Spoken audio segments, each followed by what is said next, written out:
create an opportunity, or they take away opportunities for other people.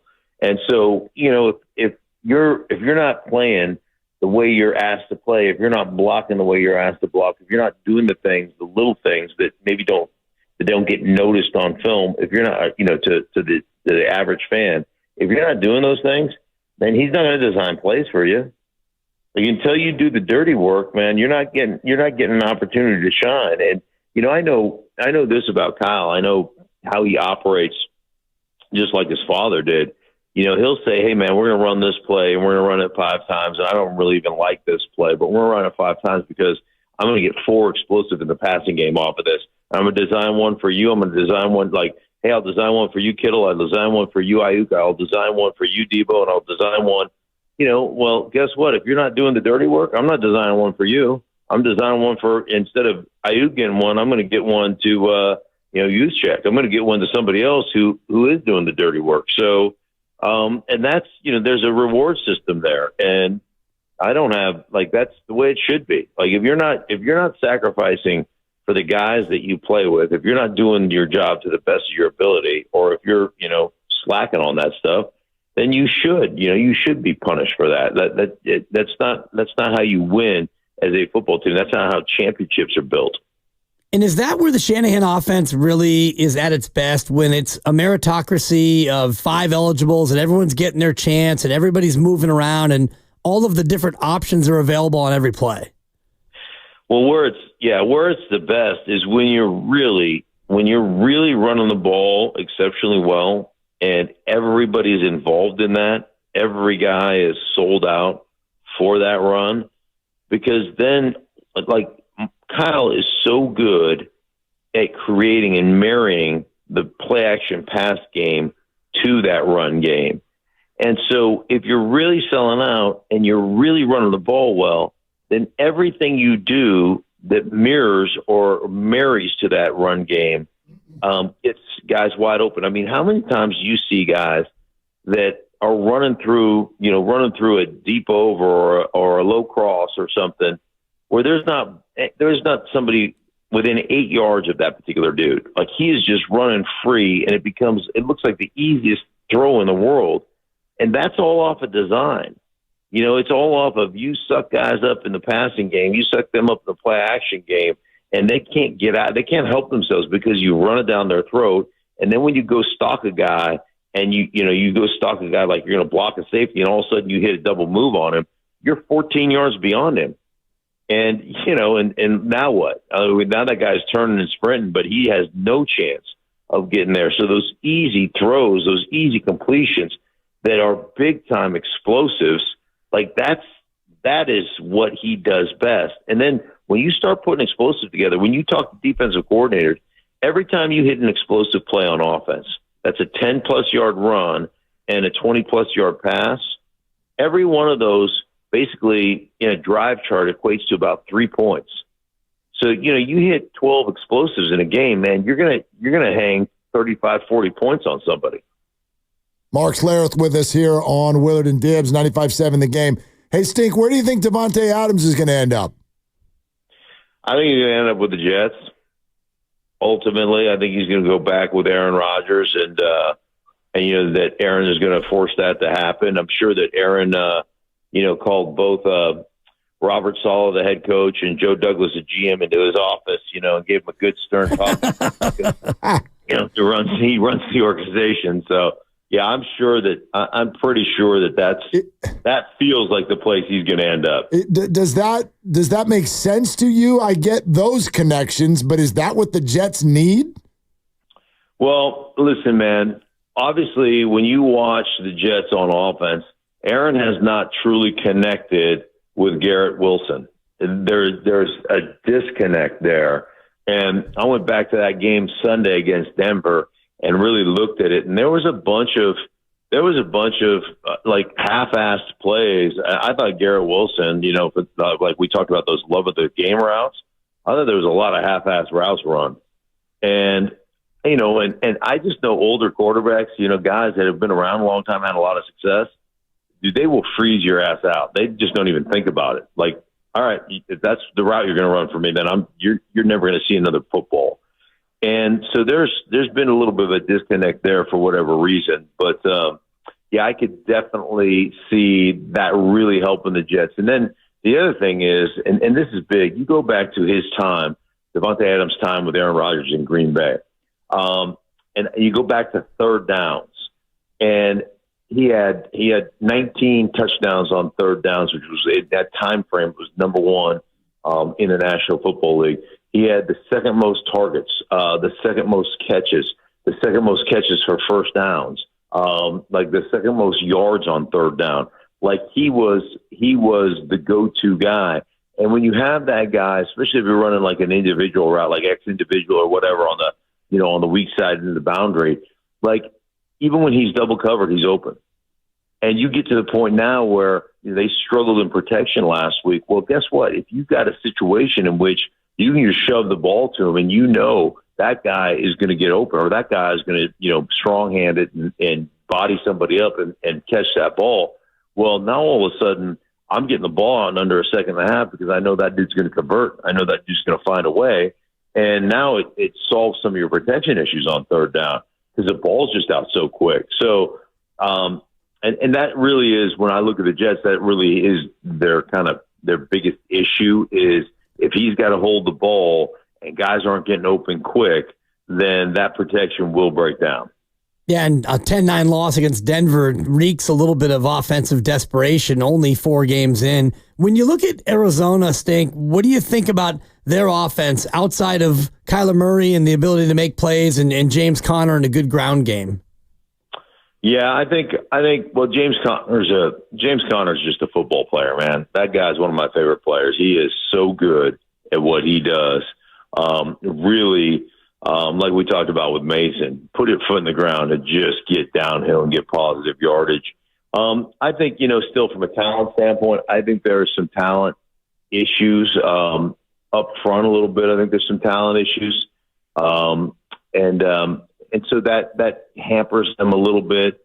I don't think they have elite level speed at the wide receiver position, so they don't have anybody that threatens you over the top. Even though Marvin Harrison Jr. is a legit big time receiver, he's a tall dude, but he doesn't have that blazing type open it up speed. And they don't have really anybody on their roster that has that.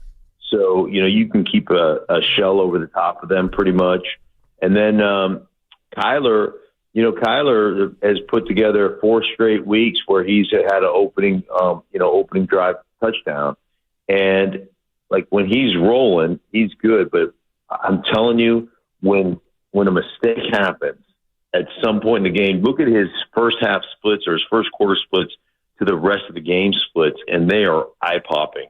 How things fall apart in that offense. And Kyler is just one of those dudes that when he makes a mistake, or you can see his dauber down, his body language is bad.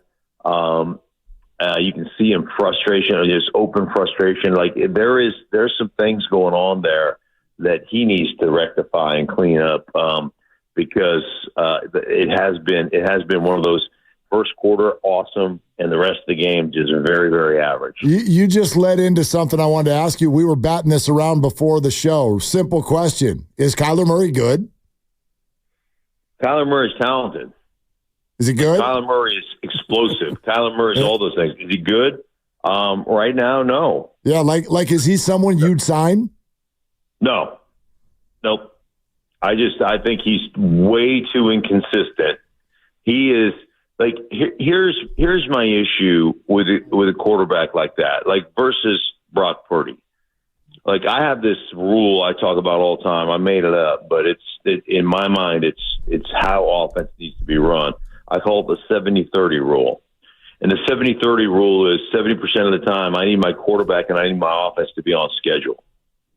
Right? I've got to be on schedule. Hey, 30% of the time when things break down, as they often do, then off schedule I need a quarterback to make a play. Okay? When you live in that world, in that realm, you'll survive that off schedule stuff, and every now and again you'll make a big play, but you probably won't hurt yourself if you're in that kind of 70% we're on schedule. We're in second down and 6-. We're in third down and 2-. Like when I'm living in that world, like I can operate my offense. The problem with guys that want to play off schedule all the time is they pass up profits to try to make bigger gains. And ultimately what happens is you pass up those profits, so you're not in great situations. You know, you're not in always third down and shorts. You're in a lot more third down and longs because you passed up the 5 or 6 yard gain to keep yourself on schedule. And then ultimately you get behind the chains and you get behind the game, and then you take chances that you shouldn't take. You throw one up in a team meeting, it gets picked off, and the next thing you know, you're on the wrong side of a 12-point deficit. And that happens far too often with Kyler. He just plays off schedule too much, in my opinion. Stink, great stuff as always. We love having you, and we thank you. My pleasure, guys. Have a great one. Okay, thanks, Mark. You too. There he goes, Mark Schlereth. That was Odyssey NFL insider Mark Schlereth, host of the Stinkin' Truth podcast. Insider calls are brought to you by Hellman's Real Mayonnaise. Mayo game day.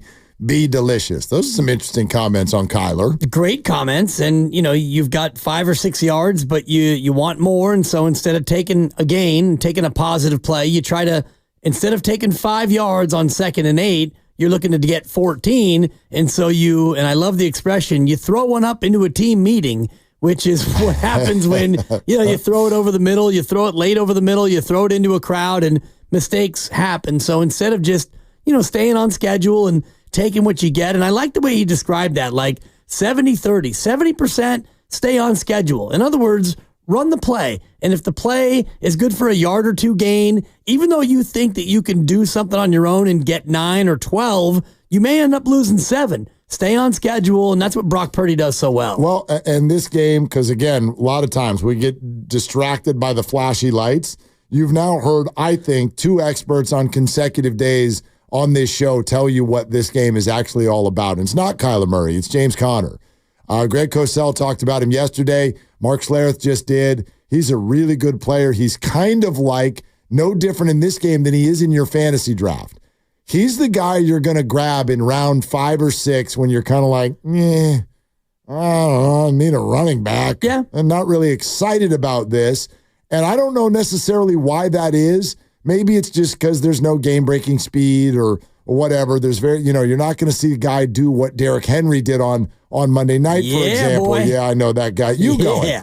But, he's really good. And the same statement I'll make this week that I made about last week. You stop Ramondre Stevenson, you cover. You don't just win, you cover. They made him fumble early. They knocked him out of the game. They might have knocked him out of the starting lineup, and you win by 17 points. Same thing's true this week. Just focus on James Conner. Yes, Kyler Murray is more dynamic. He'll run around. He's going to make a play or 2, and that might even lead to 7 to 10 points. He's also going to make a massive mistake or 2 if you get him off schedule, and you get him off schedule by stopping James Conner on first down. No doubt. And Conner right now with 293 yards through 4 games, and he's 4.6 a carry. He's been carrying it 16 times a game, so he's going to get the ball, and he is a load. And this is where I wonder about Fred Warner and whether or not he's able to go. And, we've all talked a lot about the Niners front and how good they looked against New England. Well, they need to do the same thing against Arizona. And you're right. If they do to James Conner what they did to Ramondre last week, they're going to win this game handily. I would love to dive into something that happened when you and I were texting earlier today, though. Oh, boy. Because I threw that out, and I go, is Kyler Murray good? And your response was, question I'd like to answer, are the 49ers good? Yeah. How would you answer that? We're going to find out on Sunday. Are we? Yeah. Okay, let's talk about that. Okay. Let's talk about that. 888-957-9570. It's going to sound like the stupidest radio question of all time, I think, until you hear the actual discussion that ensues. But you can weigh in. Like, they're 2-2. The jury might still be out. I know what we thought, maybe what we still think, but are they? Are the Niners good? More on that coming up in just a second. All guests on 95.7 The Game appear on the River Islands guest line. Isn't it time for you to discover the islands, River Islands and Lathrop? And you know who's definitely good, at least on the radio, and usually when he's healthy on the basketball court too, is GP2. And he's going to join us from Hawaii within the next 30 to 45 minutes, I do believe. So that's coming up around the corner as well on Willard and Dibs.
Y'all's voices. And Mr. Dibs, I mean, it's just been way too damn long. So it puts a smile on my face. On 95.7 The Game.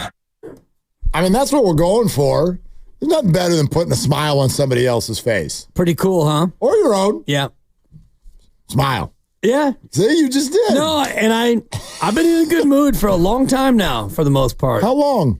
It's been months, you know? It's been in a good mood for months? Not every second of every day, but okay, I was going to say. For me, the way I measure it is 2 to 6, because that's all that really matters is, what do you bring to the show? The rest of the day, whatever, misery. I'm at home huffing gas, watching reruns. The rest of the day is misery. It's just misery. Yeah, well, Yeah, I've been in a good mood for probably about 22 minutes. Good. Yeah. All right. About 22 minutes. Mark Schlereth will do that. Yeah. Stink. Tell you what, got the stink off is what he did. It's good performance as always. You know what I mean? And I liked what he said about, when you're the third option on a route, are you still trying to sell it?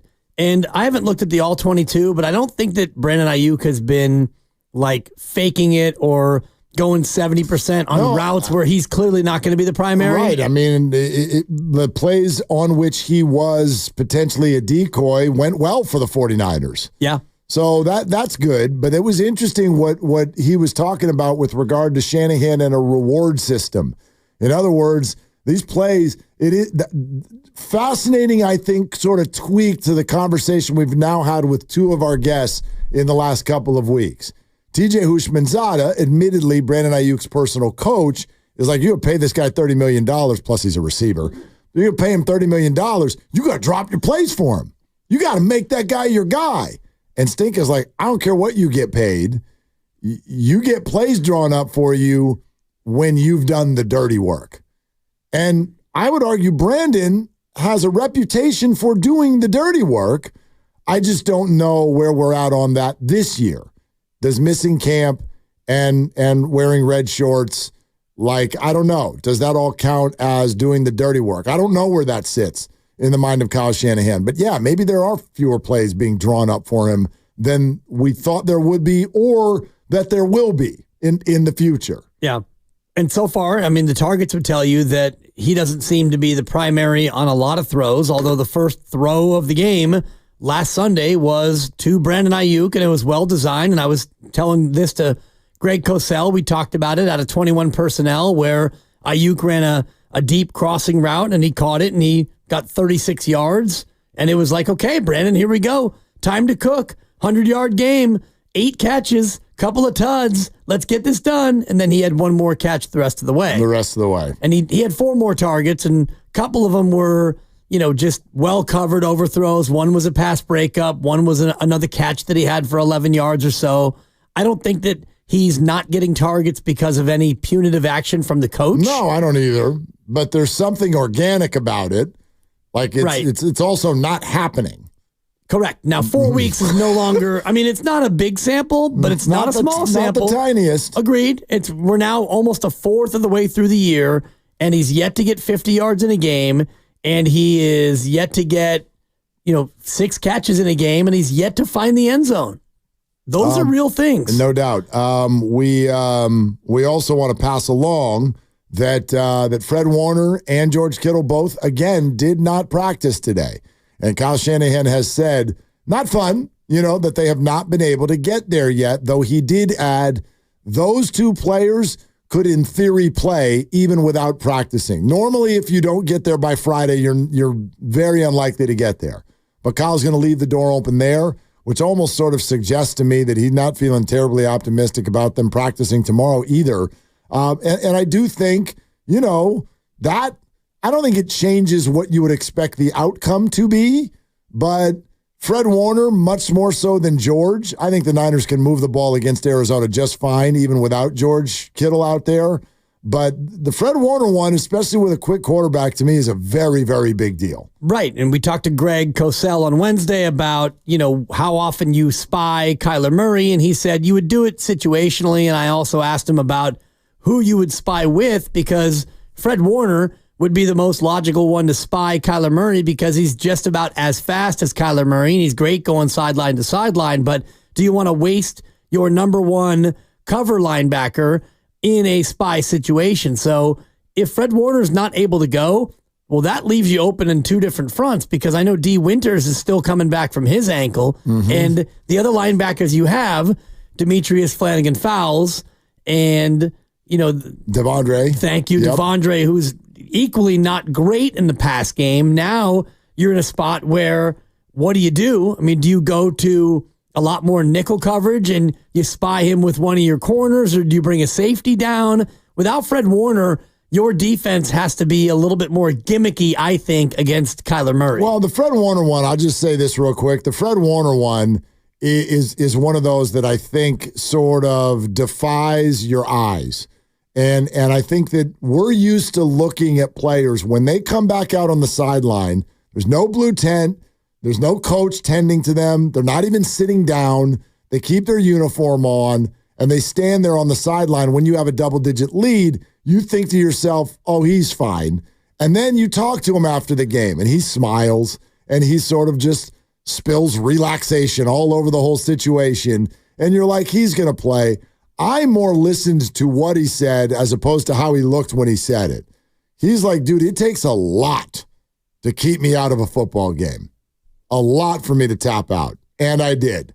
So, they couldn't put him out there on the field. And then he didn't practice on a Wednesday. And then he didn't practice on a Thursday. I feel like we probably have not dedicated the vibe to this that it deserves. Ladies and gentlemen, Fred Warner is hurt. He is hurt. It is not okay.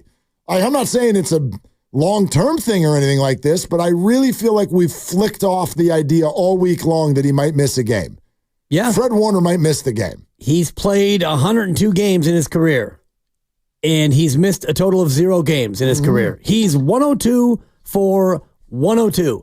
Every time that there's been a game and he's been a 49er, he's had his uniform on, his pads, his helmet, and he has played football, including his rookie year where he played a lot, and he played some special teams. And then since then, he's been an unbelievable game-wrecking force now in his 7th year of football. So if Fred Warner doesn't play, that's a huge thing, not necessarily for can they win or, can they lose, will they lose, whatnot. But Fred Warner's never missed a game. That is pretty damn special, playing that position and the way he goes about playing. Yeah, I really, that's one for me to really kind of keep an eye on. Yeah. Obviously. I mean, my gosh, we got people out here, and Patrick Willis was one of them. Did you see? He said, this is DPOY, best linebacker. He's like, stop. This is the best football player in the NFL. Period. Acho said it. Patrick Willis said it. Is that coming from a biased place because he's a Niner? I don't know. But if you want to talk about the way any one individual in the sport has affected football games this year, it's pretty hard to look away from Fred Warner. It's pretty difficult. Yeah. We talked about it as far as PFF grades go, and I know it's just a measurement, and I always have to say that because some people are down on Pro Football Focus, but after week 3, he was number 2 in all of football in their grading, and he was behind only the center for the New Orleans Saints. So that tells you the kind of impact he's had. And I'm looking right now at the New Orleans center to see if Fred's been able to pass him. Eric McCoy, 95.5, and Fred's right about the same level. Out of 100. Ugh, I mean, Fred's been... It's a big number. Spectacular, even though he missed a half a game. And I think that if it was Super Bowl or a game like that, Fred might have been able to gut it out, but we'll see if he's able to go. The other thing to keep in mind, I think, with Fred Warner and George Kittle is they play a week from today as well. That's a great point. So you play in 3 days, and then you play in 7 days. So if you want to fire Fred's bullet and have him play Sunday, if he's 75%, let's just say, and then he plays, and now he's 60% for the game at Seattle on Thursday, that's not good. Or do you think maybe if we wait another 4 days, he can be 85% or 90% for Thursday, and then you fire him against Seattle? Well, in theory, I mean, the Niners are 0-2 on the road so far this year. Seattle can move the damn ball. It's a primetime game, the 12th man. That thing's going to be all turned up. They're the team that's in front of you in the division. You make a very, very fair point. Normally, I think players, when they're ready, they play, period. I don't think they do that whole we could beat them without Totally. I don't that's for us to do, not them. But this might be one of those situations where you do kind of go, look, do we want to hit the gas right now and risk this for 4 days from now? That's a massive 4 days. 2 division games, which I count as a game and a half. So call it 3 games in the standings, I would argue, in 4 days. That's bananas. Yeah. This whole thing is going to take some sort of shape. Maybe not if they win one and lose one. I don't know. If you're 3-3 coming out of this, you're not feeling great. If you're 2-4, you're feeling awful. If you're 4-2, you're peacocking. Right. So this is a really, really big swing of 4 days, which I think kind of brings us to the question that you were throwing out there. And I want to let you speak to it. Why would you even ask that? Because on one level, it feels laughable to ask. And if they're just joining us, the question was a simple one, because I asked the guys, hey, when I think of Kyler Murray, what do you think of? Is he good? And you fired back. You're like, I want to ask that about the Niners. Are they good? Right. Why would you even ask that? Because this is the situation. You've got 2 divisional games coming up. And for me, being good means you're really good and you're a team that could be the number 1 overall seed. And I look at this team right now. Are they good? Yeah, they're good. And if you want to talk about the metrics and the math and all the rest of it, we can do that. They've scored offensively on 51% of all possessions, which is 4th in football. You can run it. You can pass it. Your quarterback is one of the 5 best QBs in football. Don't at me. He might be higher on the list than that. I don't even want to get into that discussion. Yeah, it's too easy. He's good. He's a star. They've got talent. Your backup running back is dominating football. Your coach is amazing and all the rest of it. And your defense, I think, is better than what they've showed. And maybe they're not as good as they were against New England because New England's offense is poor. But for me, if you are a good team, then you go out and you beat Arizona at home, and then you go to Seattle and you win a game in a short week. It's a double short week, by the way. Seattle, they play this weekend, if I'm not mistaken. Oh, they do. So it's not like they're going to be any more rested. You do have to travel, and you do have to face the 12th man. But for me, if you're a good team, you win both these games. You take control of the division, as you should, at 4-2 with the tiebreakers, and then you head on down the road to a tough stretch. So my answer is yes, you're a good team. Well, obviously. You do have some faults, though. Obviously. Your special teams, your punt team. They're the worst in the league. It's beyond the worst in the league. The metrics, I wonder if everyone knows that. This is metrically now. The special teams as a whole are last in the entire NFL. Right. Let's just talk about the punter. And I'm looking at Mitch Wishnowsky, and I'm not seeing the big booming kicks that we're used to seeing. Agreed. And I actually charted it against New Orleans. You charted the punts? Or against New England. I was trying to just chart the kick and then the return. And in the second half, he had a 48-yard kick. They had a 14-yard return, a net of 34.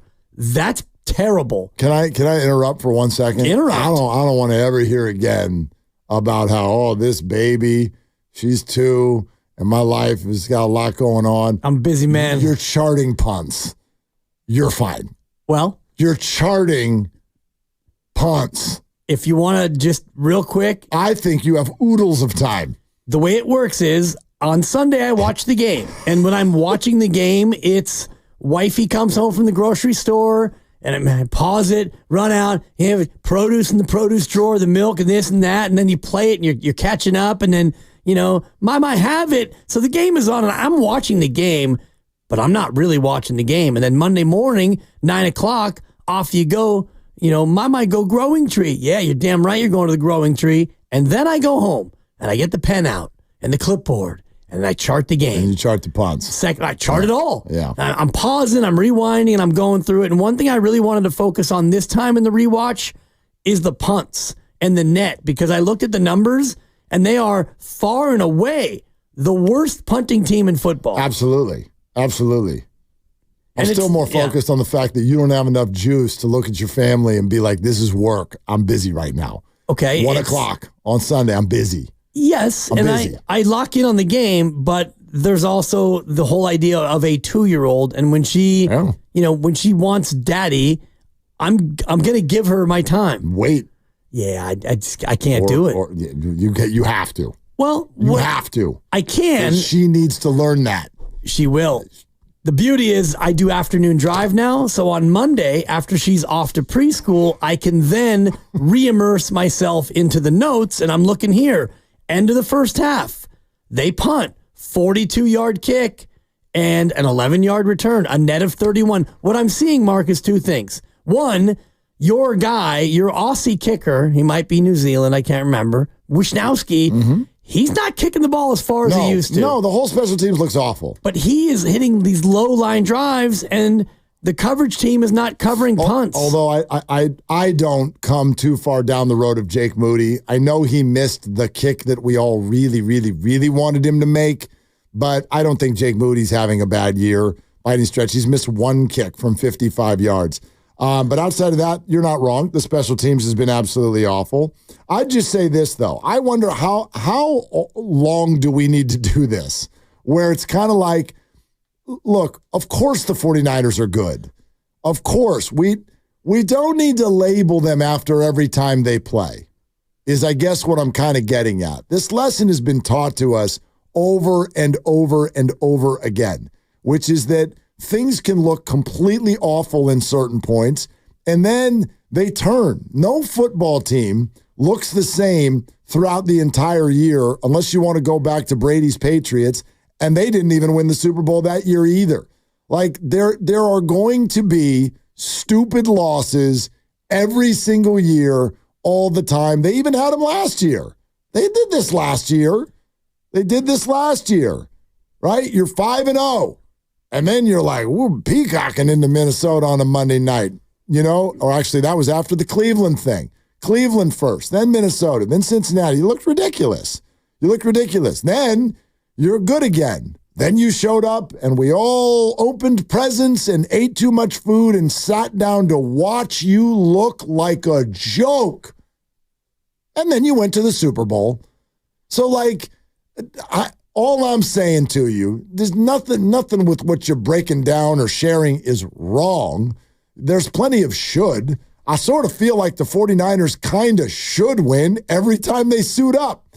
Is that biased or homerish? Maybe it's got a tinge of it, except for Vegas agrees with me. They're favored every single time they take the field.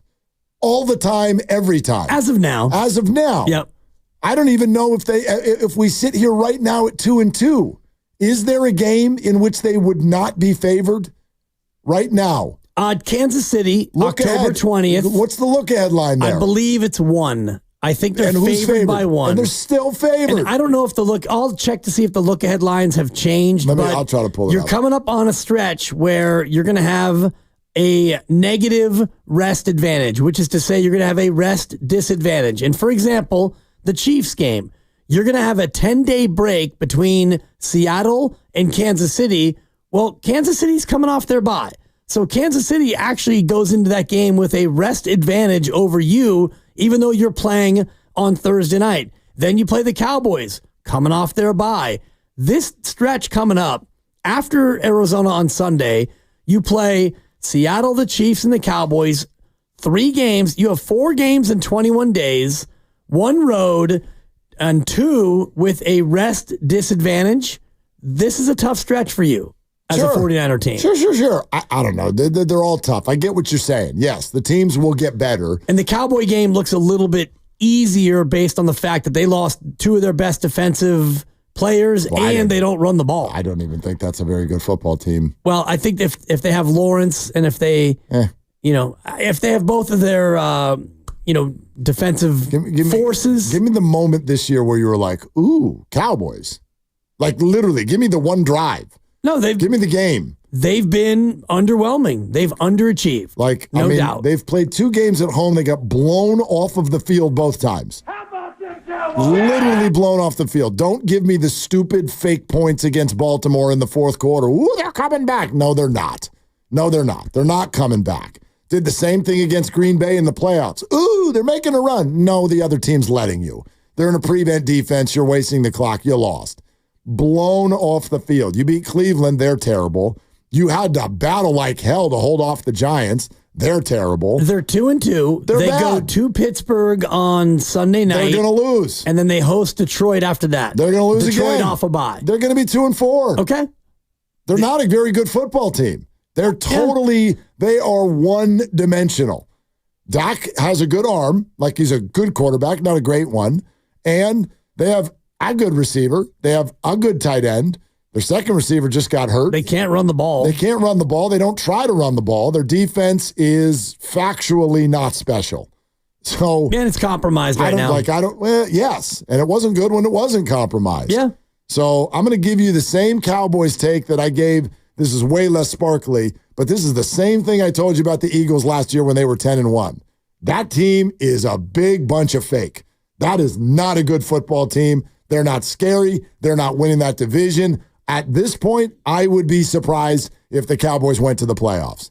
And if they go to the playoffs, it's only because there's really not a whole lot special in the entire division. That being said, they will come here off a bye, and so they will have a rest advantage, which is a big thing in the NFL. And you have the same thing against Kansas City, a team that you can't seem to beat ever in the regular or in the post. Either season, you can't beat Kansas City, Totally. and they're going to have a rest advantage over you too. No, all fair. But circling back to how we got on this conversation, not only are the 49ers really good, they remain favored in, I think, checks notes, all of their remaining games. Did you look at the look ahead against Kansas City? I can't find it. I'll look for it. I have it. Yeah, even at 4-0, with Rashee Rice hitting IR and the way the Chiefs look right now, the Niners, I would bet, are going to be favored in that game. And you told me the last time you looked they were. It's by 1. Yeah.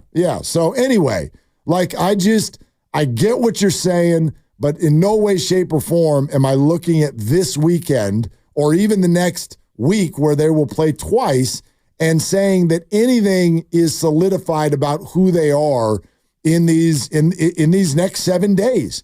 Like the 49ers, they could look completely different in December. And we've watched them scuffle out of the gate. Grandy and Kyle Madsen were talking about this on the football show on Monday. Kyle Shanahan's record in September and October versus what happens in November is completely different. The 49ers, I believe, are going to be amazing in November and December, if blessed with the correct health. Yeah, part of that is skewed by his first 2 years when they were dreadful. They were 0-10. Right, and then Garoppolo showed up and they went 6-0. Right. Yeah. So that's part of the conversation. Yeah, of course. But if they're 4-4 going into the bye, we're going to have a different conversation. We're presented by Fremont Bank, celebrating 60 years of full-service banking with no compromises. Do believe that GP2 is going to be on somewhat soon. He's coming on in the 4 o'clock hour, and I keep seeing 808 numbers. Call Lucas. Pretty sure that's Hawaii. Pretty sure. So GP2, am I right? Isn't 808? You got to Google it. Isn't it? I think that's Hawaii. Isn't that the 808 area code? Everybody's looking at me with a blank stare. Yeah, Hawaii. Anyway, yeah. Yep. There you go. All right. Look at you. So GP2, not far around the corner in the 4 o'clock hour, and we'll continue to break down the Niners. 888-957-9570. Willard and Dibbs.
Now, back to Willard and Dibs on 95.7 The Game. All right.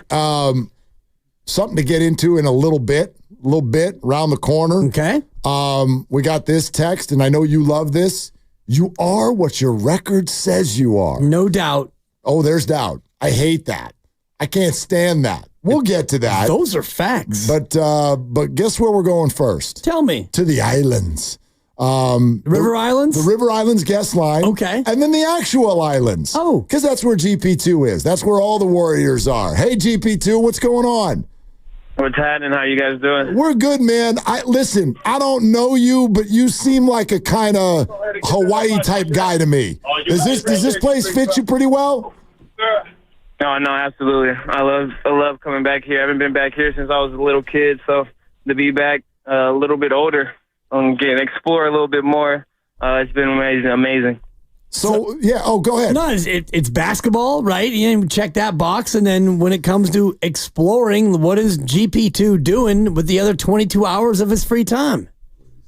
That's a good question. I got a bunch of family here: mom, brother, nephews, and sister, and grandmother. So, just try to do things with them. Take the young ones out on the beach.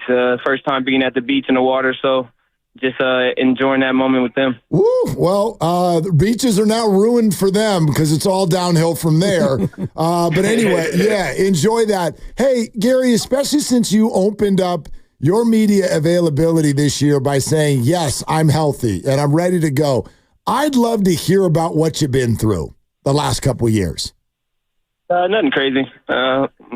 Previous off seasons have probably been a little bit more challenging just because of surgeries and whatnot. But this one's pretty clean. After my calf injury that prevented me to play in that play-in, I stayed after a couple weeks after the season, got that taken care of, and then from there, just getting bigger, faster, stronger, bulletproof and trying to bulletproof my body. So that was pretty much it. Nothing different, nothing crazy. Just stayed in the gym, stay conditioned, and just try to be ready as much as I can. And Steve Kerr came on with us yesterday and talked about how the team needs to have a renewed focus on defense, and that's kind of your main calling card. Do you take those words not as a personal challenge, but kind of as a call to arms, as maybe the best possible way you can contribute this year? No, yeah, I knew that, and since we won it in 22, that we kind of slipped from our defensive, standings. But, every year I got the same mindset, come in and, try to make plays and try to be disruptive on defense. So I know what he's been seeing and what he's been wanting. So, just to come out here, this training camp and, put a little bit extra on that side and make sure, we understand and we're all on the same page. Hey, Gary, one of your teammates said yesterday that DeAnthony Melton on defense looks like a carbon copy of GP2. How would you compare you two defensively? No, having Mel here is just amazing. We got another young kid named Reese too.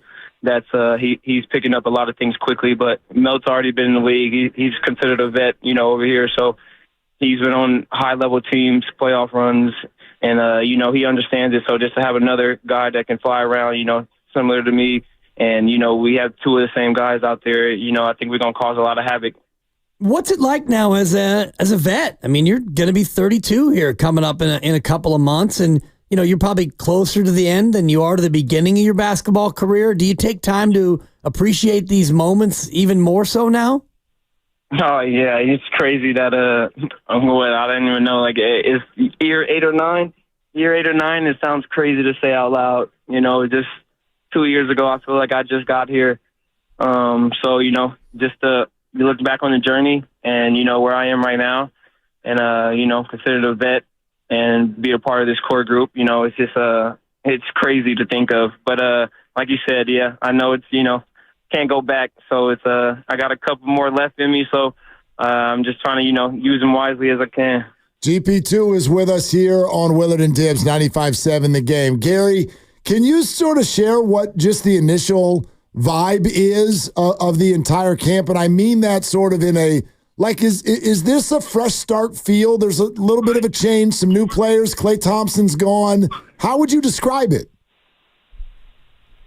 No, it's we got energy, or I feel like everybody's got a little little chip on their shoulders. Like you said, gotten some new faces and some old faces that's been here for a while that isn't here anymore. So, it's got a little chip on their shoulder and try to, just regain that identity, from all the years that they've been, the same team and whatnot. So to come out here and get away and open-minded and, just to worried about work on the island, I think we've been having great energy since day one. And, every day we've been getting better, emphasizing on, transition defense, transition offense. And I think, we're doing a great job improving.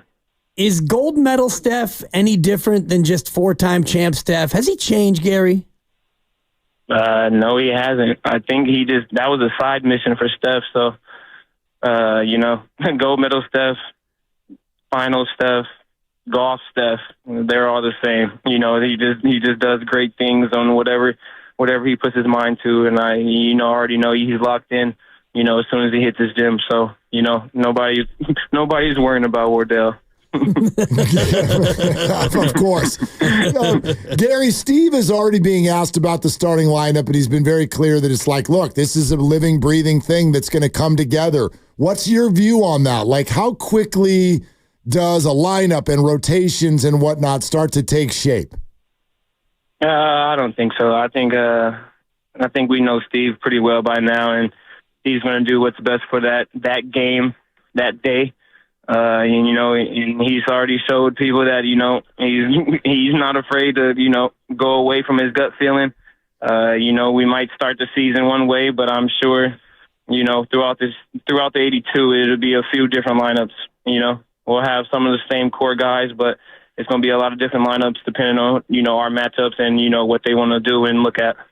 Is that the biggest challenge for you looking at the 82 is not only the physical burden of going through and hopefully playing 82 games, but just the mental burden of maybe being in the lineup one day and being out of the rotation another? Is that as difficult for you as the physical burden of going through 6 months? Absolutely not. Starting, not starting. I'm not really worried. As soon as I step on the court to check in, it's already go time.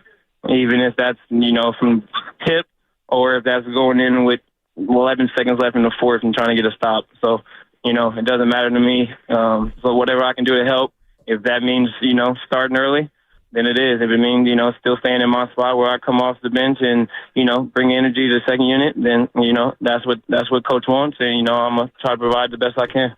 Gary, you used the phrase chip on the shoulder, and from talking to a few of you guys, you can sort of hear this thread of feeling a little bit forgotten or disrespected. Why don't you put it into words? What are you guys feeling in terms of how you're viewed by the rest of the league? Of course, they told us in 22 that we were on the downfall. The Warriors were done. Whatnot, and I'm pretty sure they're saying it even more now that Clay went to Clay left and whatnot. But we still we added some great pieces. We still got Steph and Draymond and Loon and Jonathan that's gonna have a great year this year. I think we're gonna shock a lot of people, and I think we're gonna do some damage in the West, even though the West is it's pretty stacked this year. I love hearing it. Hey, Gary, when we get a big, fancy, famous guest like you, we like to have a little fun with them on the way out the door with something called the Big Finish. You up for it? Let's do it. Okay, here we go. All right, 2 categories. You pick one. Do you want to do millennial mindset or life is a journey? Life is a journey. Life is a journey. All right. Aside from San Francisco, the favorite city in which you've played? Favorite city in which I played, New York City. What do you like about the Big Apple, GP? Nah, it's just something about Madison Square. Crazy things happen in Madison Square. Crazy. You see crazy people attend the games. It's just a vibe. I don't even know what it is. It's hard to explain, but it's just a vibe. It's a 7 o'clock game, Friday night, Saturday night in the Garden. Huge, Last time I remember, I think 30 broke the record there, and that energy that night was just incredible. The whole night, the whole game. But I think great things just happened in the Garden. 30 broke the record. I mean, say no more. I love that one. Question number 2, GP2. What's your favorite memory from the championship parade, and some around here gave you the MVP, the most valuable parade participant. What was your favorite memory from that wonderful day? Favorite memory besides Clay taking a tumble, knocking people over, losing this ring. Him just being himself. I think just getting outside, just seeing Dub Nation, be able to hit the streets with them, take a little drink, have a couple of drinks with them, and just party, and just have a good time throughout the city for all day. It was just, it's crazy, and we're trying to experience that one more time. You didn't even mention the water gun, Gary. Everybody remembers the water gun. I don't even remember the water gun. So that's how you know I had a pretty good time. I love it. All right, last one, Gary. Let's leave the United States. What's one city in the world that you haven't visited yet that you want to? I want to go to South Africa. I want to go to Cape Town. Nice. I want to go to Cape Town, and one more. I want to go to south of France. I want to go to Monaco. Well, yeah, absolutely. Who doesn't want to do that? Yeah. Nice. Bring the family and enjoy that. Yeah. Awesome, GP2. You do bring that one might be a solo trip. Sorry, kids. Yeah. Daddy will be right back. Yeah, he's already taken it. That one might be solo. we can they can pick another one. That one might just be for me time. Perfect. Bring the water gun. Have a good time. Gary, thanks so much, man. Thanks so much. Thanks, fellas. Appreciate you. Thanks for having me. All right, there he goes. GP2. He's the best. I love him. That's the best. Yep. What'd you have? A lot of drinks? That's right. Yeah, you sure did. All right, if you haven't already, make sure you subscribe to Willard and Dibs on the free Odyssey app or wherever you find your favorite podcast. We'll react to that and continue the 49er conversation. Your phone calls 888-957-957 on Willard and Dibs. That's one of my favorite things, and also something that I really enjoy is losing weight. Because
Do you have to be a homer on the radio? Well, Brian, you have no idea. Well, hold on a second. On 95.7 The Game. Don't have to be. It's just so much more fun. Right. Yeah. So much more fun. And you said you'd be authentic when you started the show 3 years ago. It's been about 3 years to the day almost. I wonder what the show anniversary is. It's right about this time. Well, the hiring, or maybe it was the last show across the street was October 1. Okay. And then there's a little lag. A little bit. Yeah. Like just the short. So it's next week. Okay. It's sometime next week. And it'll I'll be 3 years. Yeah. Yeah. But yeah, three-year anniversary is coming up. Right. Yeah. And you said you'd be authentic. And so authentically, you are a homer. And for so many of you out there that are going to be bummed by the news, there's going to be at least 3 more. Yeah. Just to let you know. I'm going to need another 15 probably. So yeah. I said at least. At least. I got a 2-year-old, so I've been informed by my lovely wife, Supper, that she'll be retiring before me, despite the fact that she's more than a decade younger than I am. It should be that way. Of course. So I get to work until I'm 70, and when she's in her mid-50s, she gets to bounce. Will you explain to her that you work year-round, though? I've tried. And on Sundays when this 8-month schedule that these teachers, these overpaid teachers, I'm kidding. I know. I'm so kidding. It's actually a 10-month deal now. Summer's down. You know this as a parent. Summer's down to 8 weeks. I've told you this forever. Summer, I compare to Mirror Lake in Yosemite. It's the same thing. Every year it gets a little bit smaller, and one of these days it gonna be gone. Totally. Yep. I believe it is. It might be 9 weeks, but it's not much more. No. Ski week. And look, I got nothing to say about this, but today, shout out Rosh Hashanah. Rosh Hashanah. It's a Jewish holiday, and they just are like, let's just not do school at all, no matter from what faith you are or what background you are. And the kids are like, yeah, the school's off, and I'm like, just remember this. Yep. When summer goes from mid-June to late June. Remember that your ski week that you love, your month-long winter break, that's why. Yep. You're all doing the same number of school days that we 180 did. school days. You did it. I did it. Your kids are doing it. 180 school days are still 180 school days. Yeah, exactly. No matter how you want to slice it. Hey, don't miss the kickoff show Sunday, okay? Niners Cards, Lorenzo Neal and Evan Giddings, 2 of our favorites, live 2 hours before the start of the game. You can join us at Hilton Santa Clara. There's delicious food. There's great drinks. There's the best pregame show in the Bay. And it's presented by Habas Law. You've been wrong. Habas Law will fight to make it right. Call 1-800-INJURED or visit habaslaw.com. All right. I'm going to take a little risk here. At the risk of a stupid semantics argument. Okay. I get bothered by this. You are what your record says you are. No, you're not. I mean, literally, I would argue that you just said, even though you're going to back the idea that you are what your record said you are, and I understand what you mean mathematically. Of course. I get it. You don't get into the playoffs if you go 7-10. I understand even though you're a really good team. And nobody cares about the context and the why and all of that at the end. However, is 2-2, is 500, is that good? It depends on who you've played. Well, wait a minute. You are what your record says you are. Right. And I would argue that 2-2 is not good. That's not what you were hoping for. Certainly not for the 49ers. There's context in your 2-2. Exactly. For every team. Like, very let's much look across football. The Jets are 2-2. How do they feel? Awful. Baltimore's 2-2, and they should be better than that. Well, they should be, but that's trending up because they're coming off of a wonderful victory. The Raiders are 2-2, and they're probably thrilled at being 2-2, right. As is Denver. So every 2-2 is not created equally. And Dallas is 2-2, and I'd argue they stink. The Bears are 2-2. I don't know if their offense has scored a touchdown yet. I honestly don't, and I'm only sort of kidding. You know what I mean? The Niners are 2-2, and if you wanted to rate their 2-2 start on a scale of 1 god-awful to 10, this is pretty bitchin', the Niners are probably a 5 in how they feel about their 2-2. The Broncos are 2-2. And they're probably thinking this is cool. Well, they threw the ball for 60 yards last week. And they beat the Jets 10-9. Yeah, right. And they won a football game. So, like, every 2-2 is not the same. Well, there you go. Right. So, You are not what your record says you are. See, this is where you and I are going to have to slug it out for the next 90 minutes because you're 2-2. No, well, explain to me what you mean then. If there's context, there's context. In other words, we are free to have a differing opinion about the same record. So if we're going to have a differing opinion, this 2-2 means that, but that 2-2 means this. That means, in my opinion, you are not what your record says you are because we are saying different things about the same record, no? We are, but at the end of it, if you're 2-2 and 2-2 is not good enough, if the Niners wind up 9-8 on the year and they miss the playoffs, then you're going to feel differently than if they wind up 9-8 and they make the playoffs.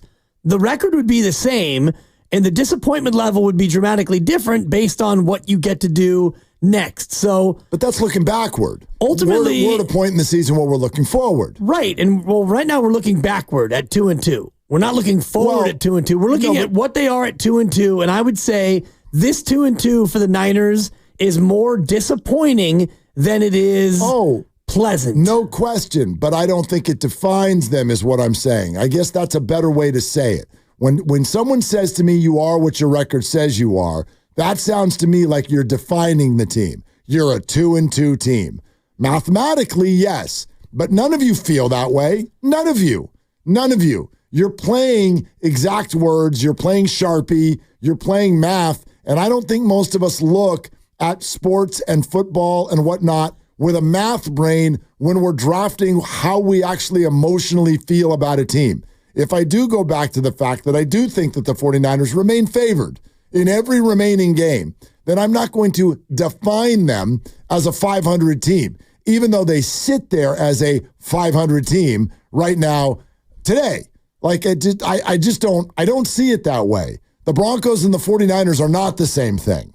So you are not what your record says you are. Well, and that's one way to look at it. Ultimately, the only thing that matters is your record. And we can look at the Warriors last year and say 46-36. That's a pretty good regular season record. That's a pretty good year.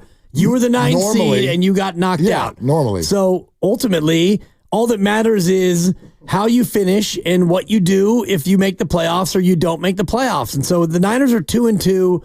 And you could look at it and say they should be 3-1. They should not have lost to the Rams. So that's disappointing that they're 2-2 and they're not 3-1. You can feel that, but the reality is you're 2-2 because you gacked the lead against the Rams, you choked it away, and you're 2-2. So you are what your record says you are. Okay, so you don't get to be 3-1 because you outplayed them and you should have beat them. No, of course not. But you understand where I'm coming from, which is that none of you feel that the Ravens and the 49ers are equal to all of these other 2-2 teams. Nobody would have that opinion.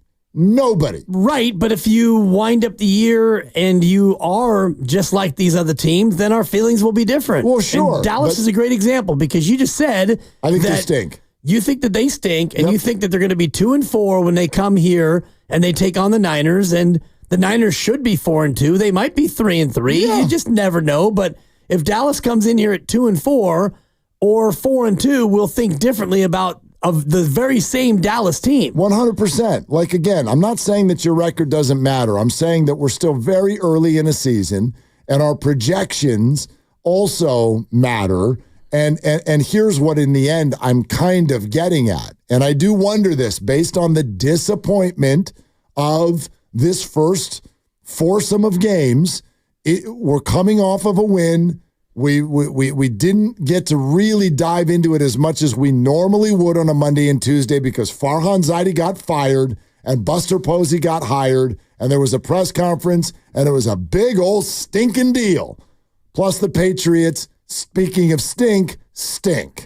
So here we are, and I wonder how everyone's feeling. Do you still consider the 49ers the favorite in the NFC? There are, let's count them up, 1, 2, 3, 4, 5 teams that have a better record. Just in the conference, 5 teams have a better record than the 49ers. There are 12 that have the same record or better because you've got 7 teams that are 2-2 in the conference. 5 are better, and then you are in a 7-way tie for 6th best record in the conference. Are they still the favorites in the NFC? Absolutely. And, you could look at Minnesota and say, well, they beat you head to head, so Minnesota should be the favorite.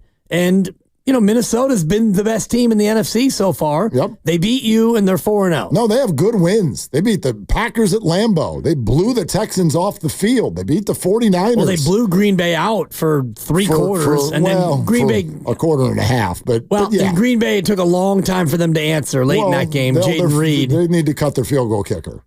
They need to Green cut. Bay, yeah. They need to cut. He's a rookie, right? Yes, and they need to send him back to school. That's a little harsh. No, it's not. He's missing 35-yarders. I'm sorry. There's no time to wait. That's just the way I sort of react with that stuff. He actually cost them a chance to win that game, even though they were down by 4 scores. First of all, they wouldn't have been down by 4 scores if he could kick the ball straight. But it is not December at Lambeau Field. It was September yeah. at Lambeau Field. The sun was shining, and you're playing a division opponent. You need to kick your 37-yarders through those 2 uprights over there. And it wasn't even close. So, to me, he really, really cost him in that game. And he wasn't good the week before that either. Yeah, he's 9 for 13. That's not good. That's 1 miss per week. Well, you know who's behind him, right? Mr. Hall of Famer himself. Oh, well, he's had a bad year. He's 5 for 8. Justin Tucker. Yeah, he's had a bad year. And then the Colts kicker's 3 for 5. The only 2 kickers that are worse than the Packers kicker. You're talking about percentages but yeah. Nobody's missed more kicks. And I don't even know the kid's name. What's the kid's name? Oh, I don't know. The Packers kicker? Something. Jimmy Getting Cut. Yeah, he's missed 4 field goals, which is far and away the most in the league. You're right. Hang on. Packers. Braden Narvison. Yeah. Narvison. Braden Narvison? Yep. Sounds made up. Braden Narvison. Yeah. Am I right? No good. No good. That's a 2. I know. Anyway, yeah, I could give you a factual answer. If you want to do your record, you are what your record says you are. Then factually, the 49ers remain the favorite in the NFC. By a long shot. Right. By a literal long shot. They are almost twice the favorite of the second one, which is the Detroit Lions. And that's based on the odds makers who are going to always protect themselves based on wagers that come in. And, if you want to do true odds and true probability on winning the NFC, they're probably first or second still, even though they're at 2-2 and the Vikings are at 4-0. Ken, do you know where game show music is? Do you know where that is? Let's have some fun. Let's have some fun for a second. Do you know where it is? He's looking. He's find looking, it. searching, Googling. He's asking Jeeves. And there it is. All right, let's go. Should we do top 5 or top 10? In order. Oh, God. Current Super Bowl odds. In order. Why don't you go until you buzz? Go until you buzz. I mean, from 10 down to 1 or 1 down to 10? Start with the 1. Start at the top. Who's the Super Bowl favorite? You would figure it'd have to still be Kansas City. That's correct. Number 1. Okay, who's number 2? Well, who it should be is not who it actually is. Oh, but you are what your numbers say you are. Again, this is the odds. This has nothing to do with what your record is. This has to do with what the odds makers think and how they want to protect themselves. So the Niners are number 2, no doubt. That is correct. 2. They are number 2. Who's number 3? Probably the Ravens. That is correct, even though they're also 2-2. Number 3. Yeah. Who comes after that? Here's where it gets tough. Keep going until you get a buzz. You got a buzz ready, Ken? Get a buzz ready. Get your buzz out of here. Yeah, get your buzz on. Thursday night buzz. GP2 at a parade. Kick off in a half an hour. Start drinking. Come on. How about the Bills? Would they be next? That is correct. We are at plus Number 4. 1,000. The Buffalo Bills. Who's next? Detroit? That is correct. Come on. Plus 1,100. They are number 5. Who's next? Well, it's got to be the undefeated Vikings. Ken? Wait, Yeah. Ken? I'm sorry. What? I'm sorry. No, sorry. One buzzer's enough there, Grandy Jr. One more time. No. God. No. I feel like Grandy's back. Houston Texans. Really? Yeah. And you can fade the dibbers and fade the music too. It's yeah. Houston Texans plus 1,300. The Philadelphia Eagles are still ahead of the Vikings. Really? How stupid is that? You want to talk about not watching football? Let me promise you something right now. Nick Sirianni not winning a Super Bowl. That's just dumb. He's plus 1,400. Then comes the Vikings at plus 1,600. And how many teams is that? There's 5, 6, 7, 8. Yeah. Rounding out the top 10, the New York Jets, and then a tie at 10th place between two NFC foes that are on the Niners schedule. The Dallas Cowboys. Oh, yeah. And the Green Bay Packers. Interesting. Yeah. That's those are your Super Bowl odds. Yeah, I would argue that these odds scream that people do not believe that you are what your record says you are. Because wouldn't you agree Vikings are too low? And then I can keep going with all the stubbornness of this list in terms of we're not moving off of them even though we can see, like, why are the Bengals 11th? Hello. They're 1-3. They're a mess. Yeah. They're a total mess. Well, nope, we still, Joe Burrow. Okay, if you want. And then you got to go 11, 12, 13, 14, 15, 16, all the way down to 17. Tucked right up against the Chicago Bears are the 3-1 Washington Commanders with the favorite for Rookie of the Year. People are not reacting to the records yet at all. Well, especially in that division where Philadelphia looks more than vulnerable. Dallas is a hot mess, and the Giants stink. So could the Commanders up and steal that division? Totally, they could. Absolutely, they could. It doesn't feel like anybody's going 12-5 in that division and walking away with it. And the Commanders have, correct me if I'm wrong, they had a pretty winnable game this week, don't they? Yeah, they're hosting the Browns. So the other one is New Orleans. I thought would have been a little bit higher. Well, the team that can flat out score with anybody. But they've lost a couple in a row. They're 2-0 start, right? Younghoe Koo, 58 yards. Boom, you lose. That was crazy. Yeah. So now they're 2-2. That division's all kinds of interesting after a couple of years of it being just an absolute joke, where 8 wins would win the division and get you a home game. But Tampa's 3-1. The Falcons and Saints are both 2-2, and everybody looks kind of viable. Yeah, and that, for me, is kind of the nature of the entire NFL. Even if you take the 2-time defending champion Chiefs, they don't look unbeatable, and Minnesota looks probably the best through 4 games of any team in the NFL as far as what they are and what they could be, but nobody's believing in that team. And then the other teams that you would really want to bank on, Baltimore, the Niners, Buffalo's a team that you'd probably put higher on the list as far as track record and a good start. But for me, Parity is reigning more supreme this year than ever before. I agree with you. I look around the league, and this is really probably a feather in the Niners' cap that not a lot of us have discussed or thought about yet. I don't think anybody looks terrifying, Niners included. I don't like it. At least it hasn't taken shape yet. And you could argue that Minnesota has looked the best, but it's still Minnesota.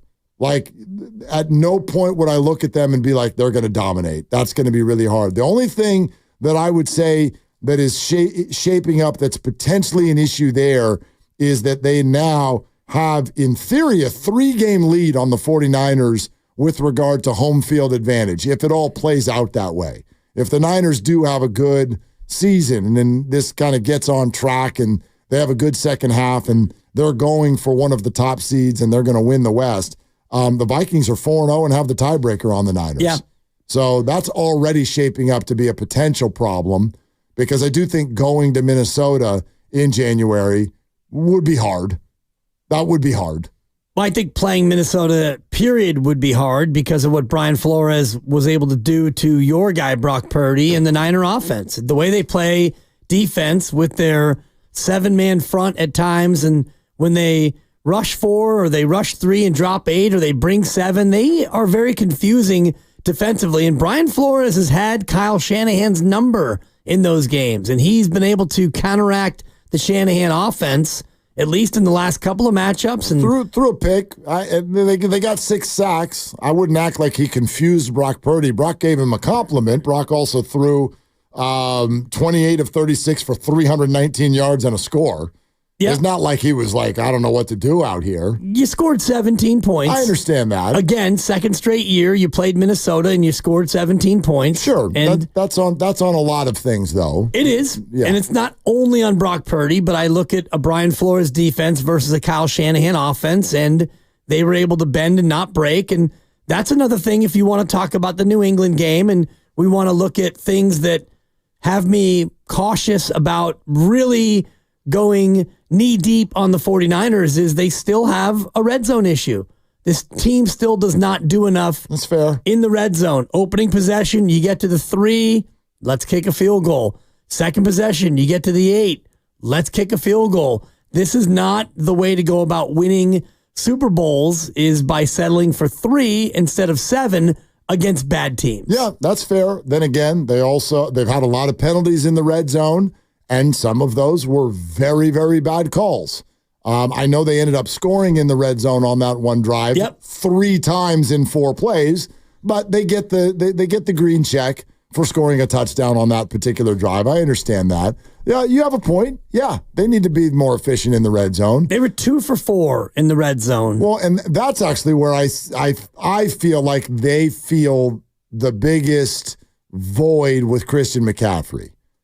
He is impossible in the red zone.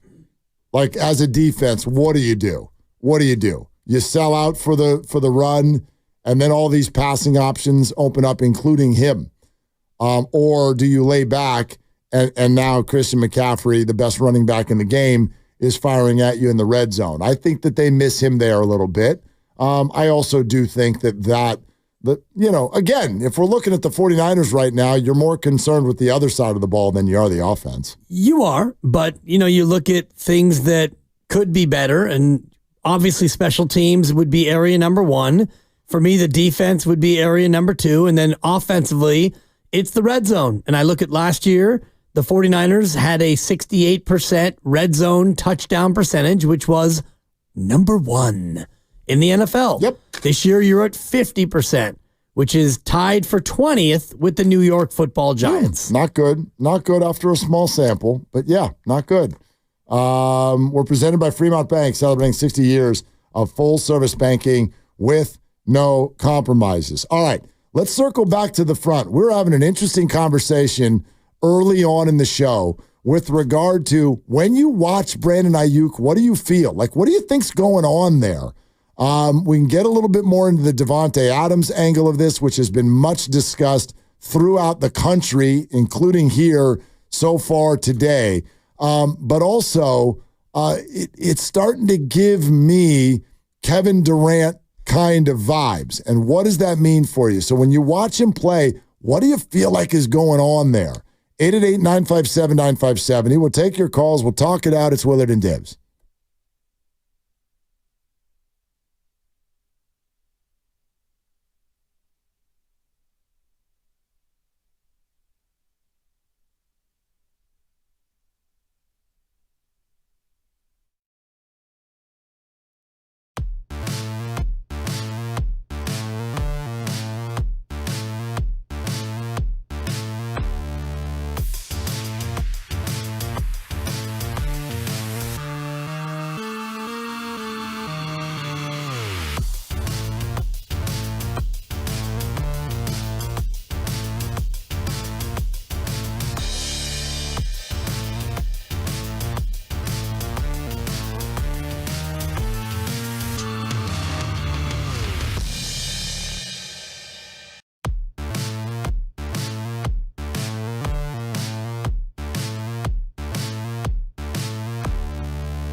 We're getting close. Yeah? And we're going to need you to, put your pants on and get ready here. All right? My pants have been on, and I'm always ready. But pull them up and buckle up. If you're trying to get ready, then you're not going to be ready. You got to stay ready. Okay. I've been ready. You're ready? I've been ready. You're ready right now?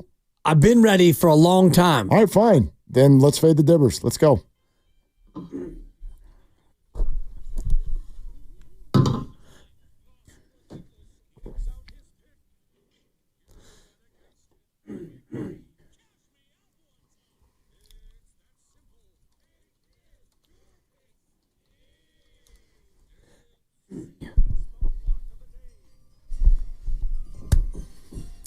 Here we go. It's a division matchup on a Thursday night in Hotlanta. The Falcons are hosting Dibs boy, Baker Mayfield, and the Bucks. Both of them have been a little up and down so far this year, but the number is 2.5. The Falcons are the favorite. What say you, Dibs? Everybody get your apps ready to go the other way. Yeah, I like when people do that. I'm coming off a little bit of a heater, although I'm being told in my ear that you're really not. I lost on Monday. Yeah, you're 0-1. Split. You're 0-1 in your last one. Monday was a split. It was, but the last game was. The last game was a win. You're right. You're button right. it up over there, Will. You're right. Yeah, you're hot. You're 1-0 in your last one. 7-6 on the year, about to get to 8-6, and.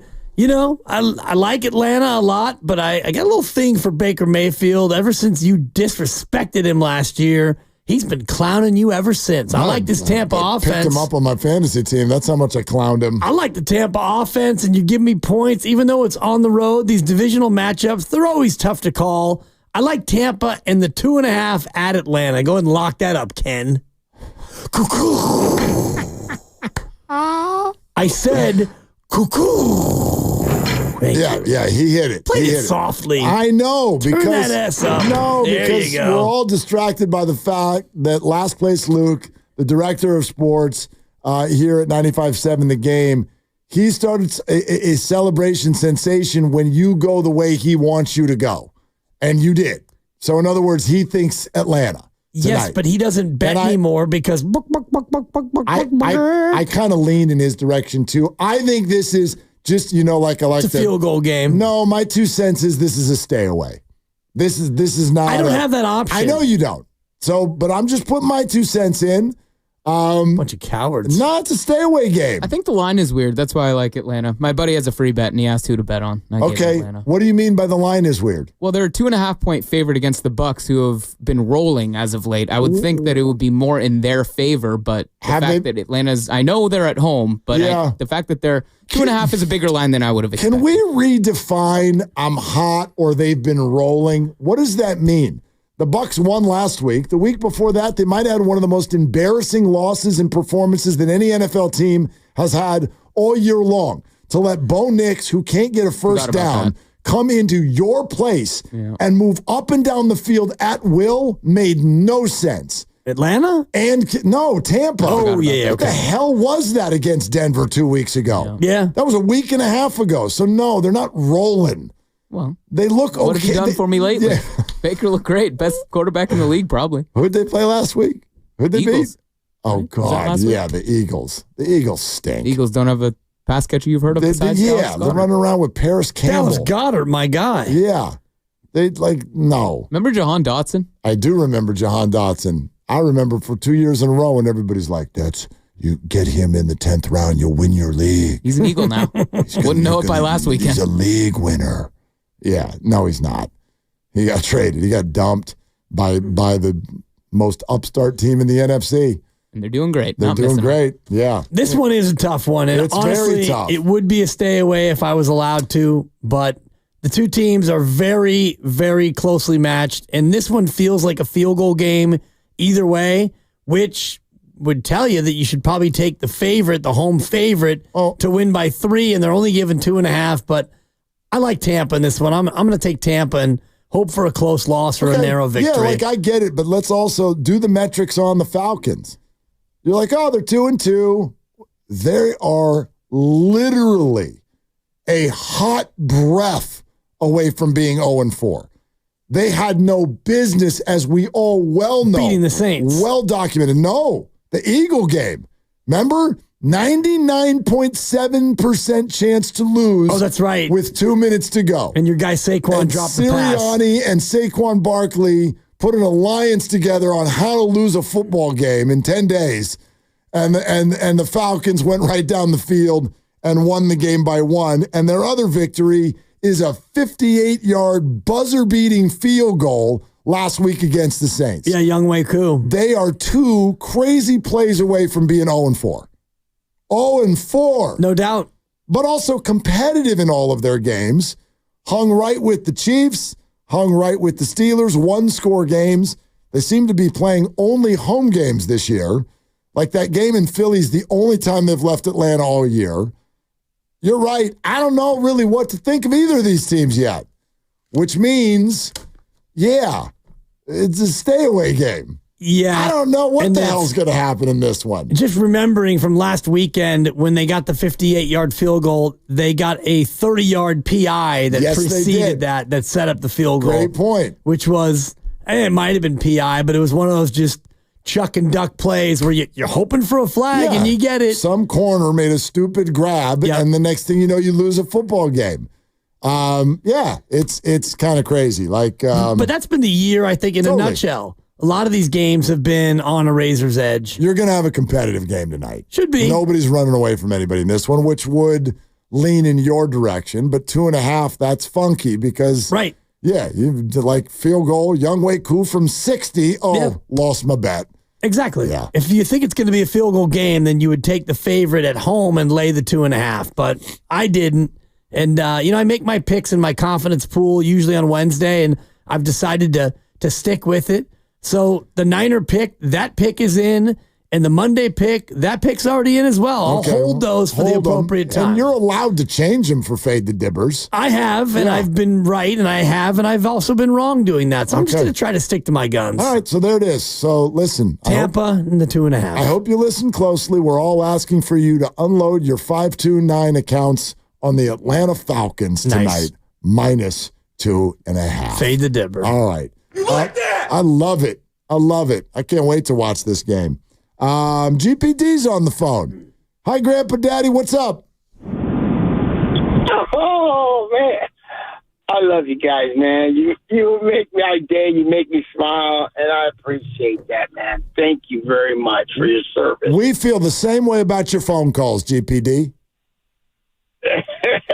Well, I just want to say, Mark, I love you being a San Francisco homer.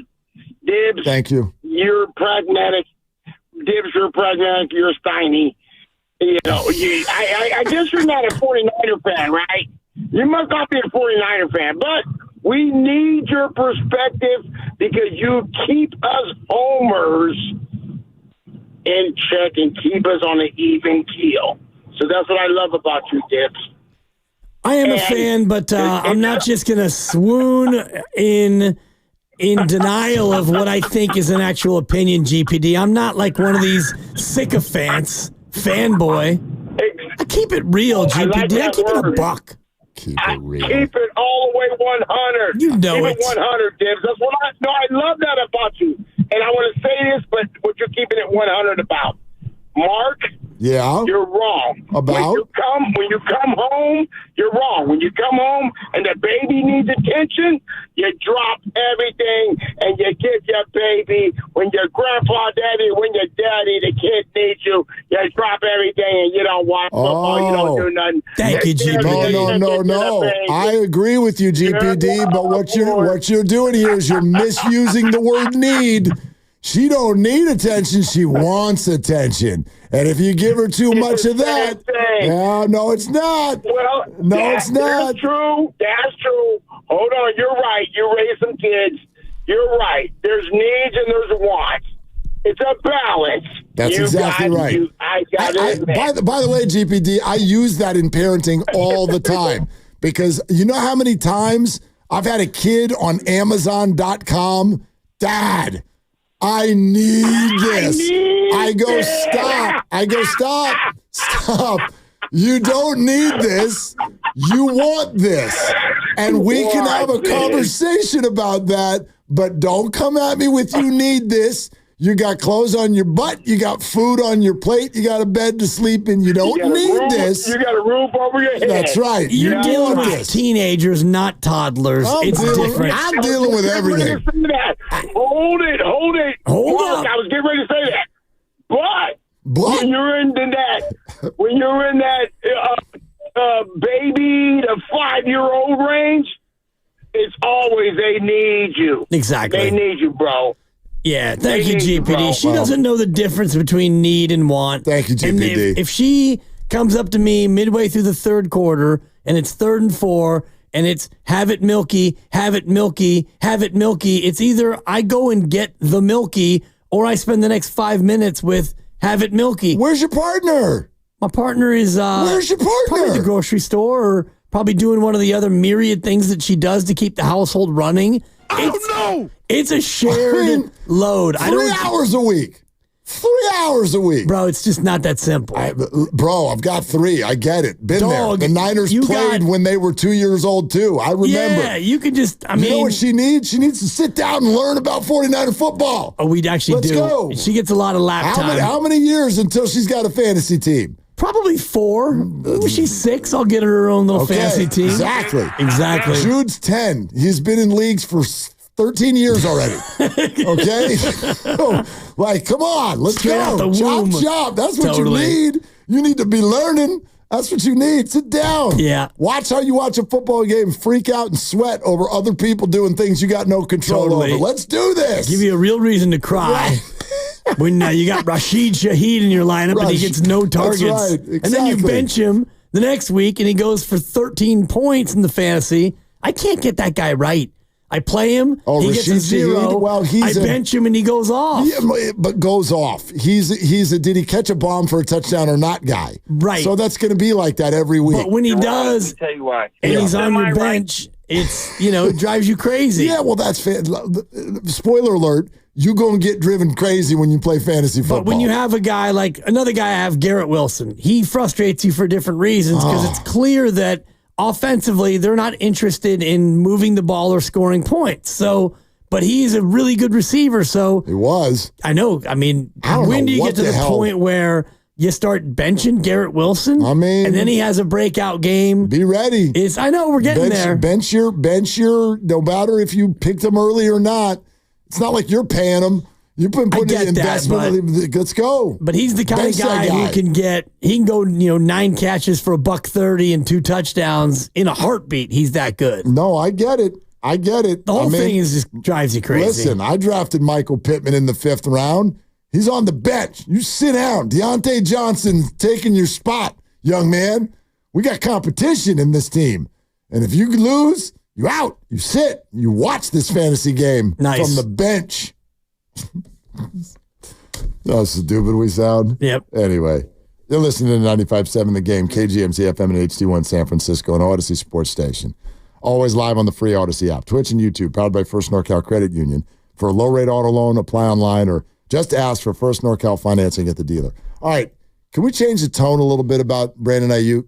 Because this is where my head went today. And speaking of parenting, I find parenting to be this.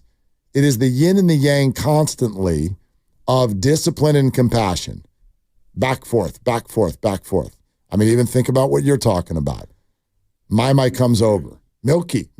All right, well, like you're both needing to serve the compassion of a 2-year-old that wants milk, but also you are on the daily chipping away at helping her understand how you go about asking for things in life.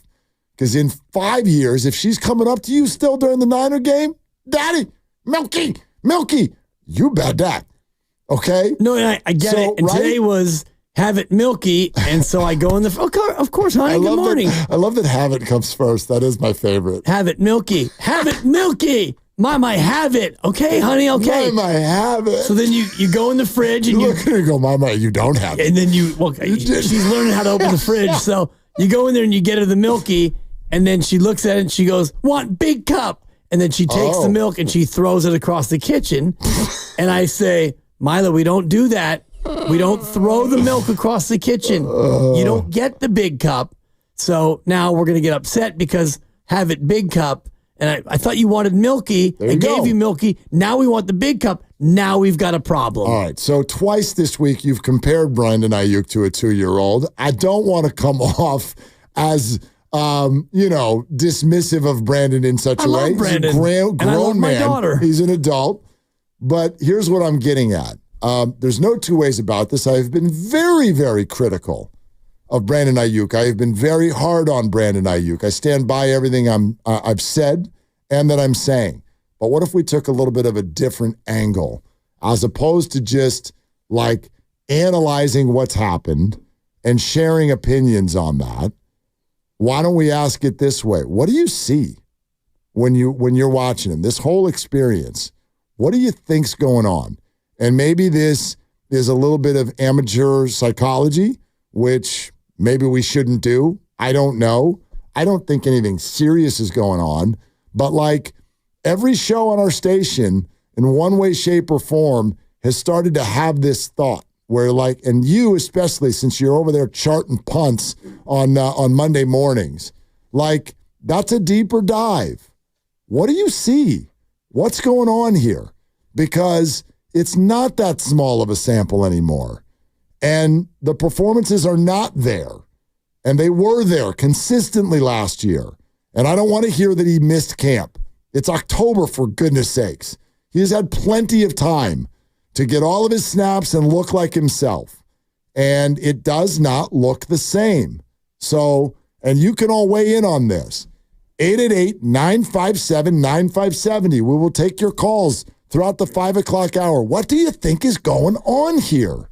I think it's a number of things. One, it's an offense right now that is not highlighting any one player, and we all had an expectation that he would be the dude. He got paid, and Debo missed a game, and Debo is coming back, and Brandon Aiyuk is going to get a chance to cook. And we talked to TJ Ushmanzada, Brandon's personal coach, and he was saying, yeah, you pay a guy $30 million, he needs to get those targets. Well, I've looked at every game that he's played twice, and I'm seeing that Brandon Aiyuk is getting a pretty good amount of targets. And if you want to look at his stats commensurate to last year, just from a target standpoint, he's almost on a similar pace. He's had 25 targets in 4 games, which would mean for 17 games, he would be at about 105 targets. Which is exactly what he had, right? 105 targets last year. That's crazy. So target-wise... That's crazy. Yeah. He's got 5, 10, 5, and 5 targets, 25 targets this year. So he's on pace for last year, 105 targets last year, 75 catches, and 7 touchdowns. So that says something to me right there. That number you just gave. He is actually on the same target pace. And the reason he looked like an elite receiver last year is because of the number you gave earlier, which is his success percentage, his catch success percentage, rate. Yep. His catch rate last year was fantastic. 71.4 last year. And this year it's awful. 52%. So same targets, right, and significantly worse production. Right. And you can say he has 2 drops. You can say he has 4 drops. It doesn't matter what the actual stat number is. I know that there have been 4 passes thrown to him that I think and you think that he should have caught. Yep. So 25 targets, 13 catches, 4 drops or 4 catchable balls that he didn't get. So now we're down to the other 8 passes that have been thrown his way that he hasn't gotten. There have been a couple of pass breakups. There was the interception against New England that was targeted to him that was thrown into double coverage. And there have been 4 passes that I've seen where he and Brock just were not on the same page. Either the route he ran wasn't crisp enough or Brock threw it to a spot where Brandon wasn't. Whatever the connection was, it wasn't there. So what I'm seeing watching the games twice is that he and Brock, first and foremost, they're not on the same page. They're not connecting like they did last year.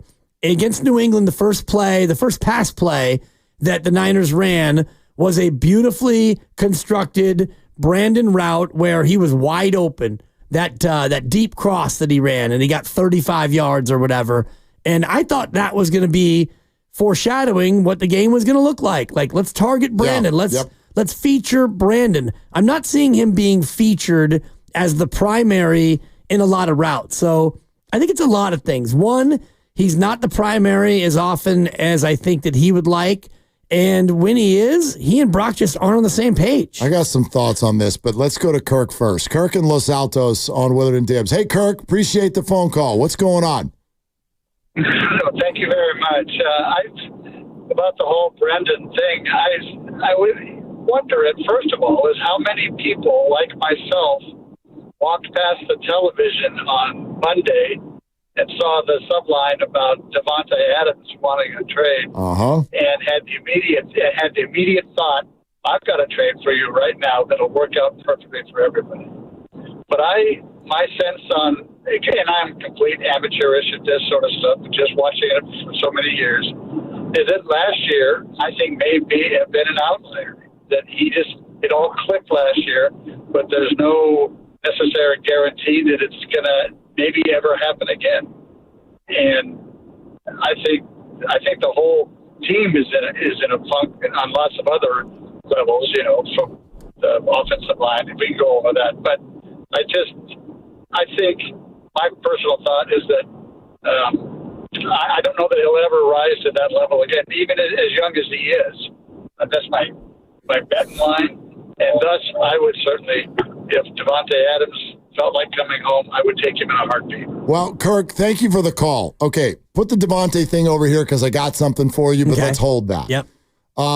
As far as like last year being an outlier, I mean, look, last year I know was his best season, but it wasn't his first 1,000-yard season. I do think we're beyond the idea of whether or not Brandon is good. Like, my God, do we have these conversations too long? I hope you all know that if you're still having is Brock good conversations at your football parties stink. Okay? That's what's not good is your football parties. Like, that conversation's over, and I feel the same way about Brandon. Brandon is already a proven commodity in the NFL. He is a very good receiver. Can you expect what you've been talking about? That kind of success rate going forward? Probably not. Does it need to be that? Maybe not. Here's my concern. My concern, and I don't even know if this is necessarily directly tied to his numbers, but here's what I see in the offseason from Brandon. Watch the way two different people could translate the same thing. It's May, and the 49ers, who are known for this, are driving a hard bargain. They're offering you less money than you want. One person, say Nick Bosa, would go, oh, Niners are negotiating. Okay, fine. We'll wait this out. The next person will go, they say they don't want me. Yep. Do you see how different that is? How Brandon took it personally. That right then and there was a concern, if you ask me, because now, what does that mean when you take this to the field? Now you are a national story for 4 months. You sign your big deal. You get the number you wanted, but you're a national story. People are talking about you in a different way. The pressure's up. You go out on the field, and now for a month plus, your numbers are not what people want them to be, and the talk keeps going. If you're somebody who takes that kind of stuff personally, dude, that's going to take you down. It is going to take you down to less than what you can be.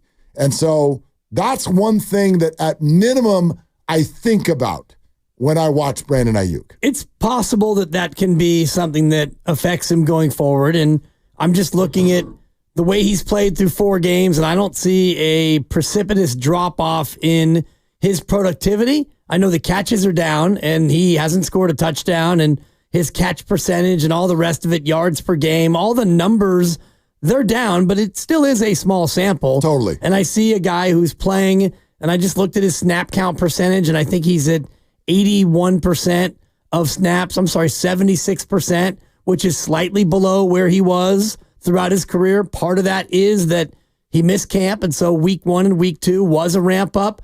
Now you don't have the ability to talk about a ramp up. Now you're in it, and now you're playing. And he played about 90% of the snaps last week, and he got 5 targets, and I'm sure he'd like to get more targets. And I would know that they want to get him more targets as well. But right now, as a team, you're not throwing it a ton, especially against New England, where you were up big in the second half, and so you didn't throw it a lot. So I don't want to just cast a sweeping judgment on Brandon based on his offseason off of just 4 games. Right now, the numbers don't look good.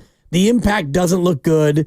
Red shorts at practice on a Friday doesn't look good. A catch percentage of 52%, that doesn't look good. He was at 71 last year, and I disagree with the caller that last year was an anomaly because in 2022, he had more catches, 78. He had more touchdowns, 8. He didn't have as many yards, but the productivity was there. The catch percentage, the success rate, the touchdowns, all that have been consistent. This year is a slow start. Talk to me in 4 more games. For sure. If he still is at where he is right now, which is 3.3 catches a game, if we get 8 games in and he's got 25 catches for 350 yards and no touchdowns, now we can talk about this. Yeah. I think coming onto the field. Yeah, we've got a problem because also look at the opponents you're talking about in the next 4 games. This whole thing ramps up in a massive way. You know, you got 4 games and you're just like, all right, you played the Rams and you beat the New England Patriots. Well, the next 4 games are 2 division opponents. 2 of them are in prime time with the Cowboy game and the Seahawks game, and you're playing the Dallas Cowboys and the Kansas City Chiefs in that window as well.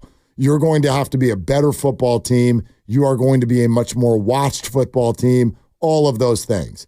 This is a really fancy stretch for the Niners heading into the bye. It's a good way to put it. 3 home, 1 road, yes. 2 prime. And 2 division. 1 Sunday night and a Dallas Star and a Patrick Mahomes and all of that coming to town. So, and 3 of them at home, 3 of the 4 at home. So this is fancy, this is sparkly, and you're going to want your best foot forward, especially with your best players. Now, to the Devonte thing, which we discussed at length yesterday, and I am pro Devonte to the 49ers. You are anti, but I think we had the conversation yesterday under the umbrella of, look, very probably not going to happen. I get it. Can I throw some credibility at the idea? You can. Let me throw some credibility, which means I'm not quoting myself. That's not credible. Here's where I can throw some credibility at this. This was said this morning by Ian Rappaport. I am going to read this quote in full directly. The sheet. New York is where the Raiders star wants to play. After informing the Raiders on Monday, he prefers to be traded. But Adams has not demanded as much from Las Vegas. And this is not a scenario like Aaron Rodgers in 2023 when he informed the Packers he would only play for the Jets. In fact, according to sources informed of Adams' thinking, he is open to playing for several other teams. The New Orleans Saints, the Pittsburgh Steelers, the Baltimore Ravens, the Buffalo Bills, the Dallas Cowboys, and perhaps the San Francisco 49ers are among the teams that either have inquired about Adams or are places Adams would be happy landing. Okay? That's a direct quote from who I believe is right up there as the most tapped in voices in the entire league. So you listed 8 teams where he would either be open to playing or teams that have inquired. Have inquired. And so a fourth of the league. Yes. And understood. That's a big list. I get it. I get it. But you know that because of the contractual situation, it needs to be a place where Devonte would be happy going, and it would have to obviously be an interested team, which this is suggesting that at least the majority of these teams have called and inquired, and I actually believe the Dallas Cowboys are not one of those teams. That's off the table. They seem intent on only paying Dak and CD. I've heard that the Cowboys are a definite no. And this comes after, I do believe, there was some poking around with Devonte Adams from the 49ers in the offseason when Brandon Aiyuk trade talks were active. So put all that together, and I still would phrase it as very unlikely, but not off the table. Well, nothing's ever off the table. And, they're allowed to make this trade, to use your parlance. I look at the situation with Devonte Adams, and Devonte Adams wants to be traded, and he has 2 years left in his deal, neither of which is guaranteed. So he's an easy cut at the end of the year. And if I'm Devonte Adams and I want to be traded, the first thing I'm going to ask my new team is, how about a new deal? Because he's 32, and I'm sure he wants to keep playing football. And so do the Niners want to acquire him and pay him, and you're back where you were, paying 2 wide receivers big money? And I know he's better than Brandon Aiyuk, but you'd still be in that same situation of, if you traded for him, having to rework his deal. I would imagine that's what Devonte would want. Yes. If he is going to go to any team. I think it's what any team would want. Like you right, you don't want to just have him for half a year. Well, and the salary just balloons. It balloons to above Justin Jefferson next year. No which one's means paying that. No one's paying that. So it would have to be restructured. And remember, Devontae's carrot at the end of the stick here is not the contract. I think it's the stats and the chance to win. This guy's got Gardner Minshew throwing to him. Right. Look at the list that he just put together. Who are the QBs? The QBs are... You got Josh Allen, Aaron Rodgers, Derek Carr, Lamar Jackson, Brock Purdy, I guess Justin Fields. He mentions the Steelers and Dak Prescott. So, it's a list. And by the way, what do all of those teams also have in common? Some level of contention. Almost every team has a level of contention right now in this NFL. These are realistic playoff hopes for every team on that list. I guess Pittsburgh's in there too. Yeah, they're 3-1. Right. And Saints they always seem to be at least 9-8. Yeah, Saints, Cowboys, Ravens, Bills, Niners. Those are teams that are all... And the Cowboys will take them off the list because I don't think that would happen. I don't think it's happening, yeah. And I don't even know if they're really a playoff contender based on your assessment of them being I don't believe crappy. They are, but I'm sure they believe I know they believe they are, and maybe Devontae does. But yeah, I'm sure every team believes they are. No, outside of Miami with no quarterback, a winless Jacksonville, New England who has nothing really cooking. Oh, the list is longer than that. The Giants know they're not going to the playoffs. That's 4 teams. Yeah. Carolina's probably not with big-time designs on the playoffs. But other than that, even the Rams, I don't think they're ready to wave the white flag, even though they've got no receiver. Not wave the white flag, but let's be, you know what I mean? I get it. Realistically, the Titans and the Raiders and the Browns and the Bears and even the Cardinals and Rams, these teams know they're not winning the Super Bowl this year. They might sneak in. I don't even know if that's in their best interest, to be honest with you. I don't think teams tank.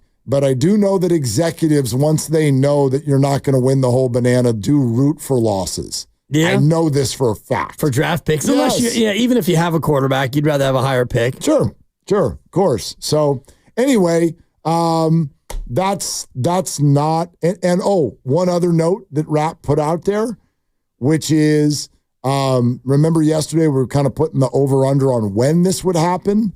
It hasn't hit warp speed yet. And now I'm paraphrasing, but he says he's not expecting things to intensify until early next week. Yeah, and I think you put the over-under at next Wednesday it was either next Wednesday or Thursday. I took the over either way. You're probably right, but I do think next week is the week where things start boogieing. And especially based on what happens this week, and a wide receiver will get hurt, you can probably safely predict in the National Football League. And if it's a team that fancies itself as a real competitor and a team that, can't afford to lose a receiver, I don't want to name names and jinx any player, but if you're a team that has a couple of good receivers and you lose one, you'd be more interested all of a sudden. By the way, speaking of what you're interested in too, here's the other aspect of all of this that I'm really interested in. And I'm going to be upfront here. We will never know this. But gosh, if I could be president for a day and make anyone say anything, I would go straight to Kyle Shanahan and go, come on, dog. How are you really feeling about this? How are you really feeling about this player? About Aiyuk or about Devonte? Aiyuk. Yep. Shoot me straight and tell me how you are feeling about the hold-in, about the red shorts, about the way he's played, about the entire contract standoff, even go back further in history to all of the bad and the good. Phenomenal player. Great output last year. 2 years ago, doghouse. You know what I mean? Like, what are you really, like, are you mildly annoyed? Are you not annoyed at all? Are you at the end of your rope? Like, how would you? I would love to know that, because to me, that would actually shape how all of us feel about the whole wide receiver situation with the San Francisco 49ers. I would hope that he is at worst mildly annoyed, because if he's any more annoyed than that, if he's at the end of his rope, then what the heck were you guys doing giving him a long-term deal? Because fair question. This didn't come out of nowhere. It's not like him wearing red shorts was the first thing that he did that would be annoying. And you saw the behavior in the offseason with poop emojis and TikToks, and they say they don't want me, and a hold-in that was clearly immature in many ways. And you go back to Handshake Gate, where he goes across the field and he shakes hands with John, and he shakes hands with Kyle. Dap him up. He does that in front of everybody, and he did that intentionally. And then he wears red shorts on purpose.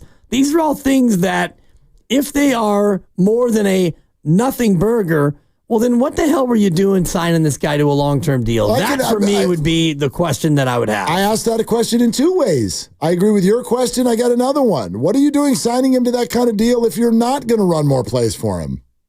Why? Well, you don't have to do it in the first 4 weeks. No. And they are running plays for him. Target-wise, he's on pace for last year. Well, okay. And I don't think that you can look at 4 games and say they're clearly not using him. I wouldn't say that. But again, going back to the conversation we had with TJ a couple of weeks ago, he certainly pitched it in a way that I've never really heard before. And that's an NFL wide receiver. That's a guy who was in these huddles and in these game plan meetings. And he's like, dude, when you've got a guy like that who's that talented and you want to pay him, the offense needs to run through him. Now, that's his opinion, and it's a biased one. There's no question. But at the same time, that's the mindset of a wide receiver. And here's one thing I can promise our audience who sits there and listens to a conversation like that and goes, oh my gosh, well, TJ's biased. Don't look at it that way. It doesn't matter that TJ's biased. Here's what's interesting about the conversation. If that's how TJ's thinking, guess who else is thinking that way? Brandon. Brandon is. So if TJ's sitting there telling you, dog, you got to be giving him more targets. You paid him $30 million. Now it's time to validate that deal. If TJ thinks that, in my opinion, so does Brandon. So does Brandon. And so we're only 4 weeks in, but are the seeds of more frustration in the future being planted? And has that got anything to do with red shorts and it could, hold-ins and all of these things? It very well could. And, the counterpoint to that is, well, you want more targets, you want more stuff run for you, then come to camp and come in shape, and then we can play you more. And when we play you more, you have a greater chance of being targeted, because he came in and was unable to play a full rack of plays in the first couple of games because he didn't have camp. And so now he has a chance to play more because he's in shape, and theoretically he'll get more targets. And I just disagree with TJ when it comes to targets. And the big one was after the Ram game when Jennings went off, and Brandon Aiyuk had 10 targets in that game. So is 10 targets not enough in a football game? And Brandon had 5 catches on 10 targets and 48 yards. So I don't know what we're talking about here. No, in this offense, 10 is totally, it's acceptable. And didn't you say it was actually like 12 because there were 2 plays that were that didn't back. count? Yeah, by penalty. So he had 2 other plays that actually were going to go his way, intended targets. 12 targets in this offense is plenty. 5 targets is a little sparse. It's a little sparse. Yep. Now, but I mean, how many throws did you have last week against New England? So, well, it was more about completions. Brock had a way lower completion percentage than he normally does in that game. I forget how many pass attempts but he only had 15 completions. 27 attempts. Okay. So 27 throws. 15 to 27. That's a low percentage for Brock. Right. And he got, 5 targets of the 27? Yeah. Which is about a fifth. And when you look around who you're throwing to, that's a little low, considering the money that you just gave him and what else is out there. But if you go back to last year and he got 105 targets, I would bet that that's about a fifth of the targets that were available for everyone else. So this offense, and this is where I push back at the idea of giving any wide receiver $30 million, because the offense is not built on you're our guy. Even McCaffrey, when he's healthy, he doesn't get a lion's share of, he gets a lot of the carries, but targets-wise last year, they were pretty evenly distributed between Debo and George, Christian and Brandon. That's the way it works when you're on Kyle Shanahan's team. Yeah, absolutely. And by the way, we will add sort of like the factual side of this, because part of it is it's speculative, it's fun to think about, and I don't think it's completely out of the question, but it is highly unlikely, and it's been written about. When you sign a player to that kind of a contract, if you were then going to trade him 4 games later, there is a very, very significant cap hit that immediately goes into play. And so, I like, for multiple reasons, there's a lot more reasons that this doesn't make sense than it does. But that's why I go back to the question I'd love to ask. Like, what are you really feeling right now, Kyle? What are you really feeling? Is there buyer's remorse? And actually, that'd be a question to throw out to all of you. 888-957-9570. I sat here without my partner. I was all by my lonesome when this news broke. And I said what I said, but we had a stream of calls, and I don't know if we took one that was like, boy, that was dumb. Nobody said that. Well, now we've watched 4 football games. Anybody? Anybody feeling Brandon Aiyuk buyer's remorse 4 games later? You feeling any buyer's remorse? I felt buyer's remorse at the time. Yeah, I thought that they should have traded him before the draft. And then I thought that they were going to trade him as he was holding in July and August. And I remember when the news broke, and it might have been on my birthday because I was off and taking my daughter to her first day of preschool. And so I took the day to be a good dad, and I was listening to you guys. I actually called in. As I recall, you were with Grandy. You did. And, you had the news of the contract. And, even then, I thought that it was an overpay. And forget the fact that he's off to a slow start. He's a good player. But now you're paying a guy $30 million. And I'm looking at the video again of him peeling off the red shorts and trying to kick him. Frustratingly trying to kick him away. Then he grabs the black pair and puts those on. And just think about that for the next 4 years. How many more of these annoyances are we going to have? Yeah, I don't know. Shanahan, right, I think after the game, or maybe this was actually before the game against the Patriots, was talking about how they've played a lot of zone coverage in the last couple of weeks. 49ers, just to get a little X's and O's here. They played against a lot of zone coverage in the first couple of weeks in the season. And usually when it's zone, there's not many people around the guys. This is his quote. There's just people underneath. So it's about throwing over people. He's done a good job in man coverage too. That's his quote from September 25th. Well, Brock spoke this week about the idea of he thinks there both has been a lot more man coverage recently, and he thinks that it's going to be more that way going forward. Go back to the Super Bowl. Steve Spagnuolo, defensive coordinator of the Chiefs, started in his own and then reportedly went over to other coaches on the sideline and went, this Purdy kid's going to pick us apart. He's killing the zone. We got to go man. That slowed the faucet. Chiefs win the Super Bowl. I do think you're going to see a lot of that, and that does make it a little bit more interesting for the way we view Brandon Aiyuk, which is much more, I think, of a zone killer, somebody who's smart, good route runner, can run well after the catch, but he's not Devonte, A.J. Brown, Justin Jefferson type win battles in, up against one-on-one coverage type of a situation. So, we're going to see both of Brock and Brandon. We're going to see that skill set here in the weeks to come, according to Brock. Right, and we did get the sound from Greg Cosell before the season about the things that Brandon Aiyuk does so well, which is route running and short area quickness and all the rest of it. So I do think that Brandon Aiyuk can be a legitimate man beater in this offense if teams want to come up and try to take him away in a man-to-man scheme. I don't think that hurts Aiyuk. One thing that Brock said today, I was listening to his comments when he spoke after practice, was about, he having to just be a little bit more accurate when it's man-to-man. The receiver has to win in his route, and Brock has to deliver a more accurate ball, as opposed to zone. When a guy sits down in the zone, you have a little bit more of a margin for error. Brock's literally always going to do that. All the players are going to do that. They're always going to put it on themselves if they're good teammates. Did you hear the mic'd up thing? Remember the Debo over the top, the long pass to Debo in the game against the Patriots? Yeah. Did you hear the mic'd up moment of when Brock got to Debo? Do you want to know what he said to him? Did you feel like that was a good throw?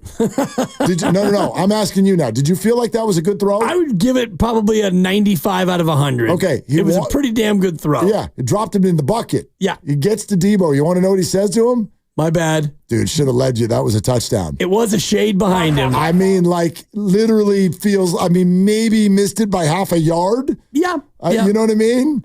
But if you're going to miss a half yard short, so he still catches it, as opposed to a half yard too long, right? Yeah, and half a yard's about right. And I'm looking at the notes here. New England had just scored. So the opening kick, Garendo staggers into Saubert and fumbles. Right. And it's like, oh, Schmidt, are you kidding me? And then 5 plays later, it's 20-10. And you're thinking, wait, we have a ball game? This is supposed to be Ottoman City.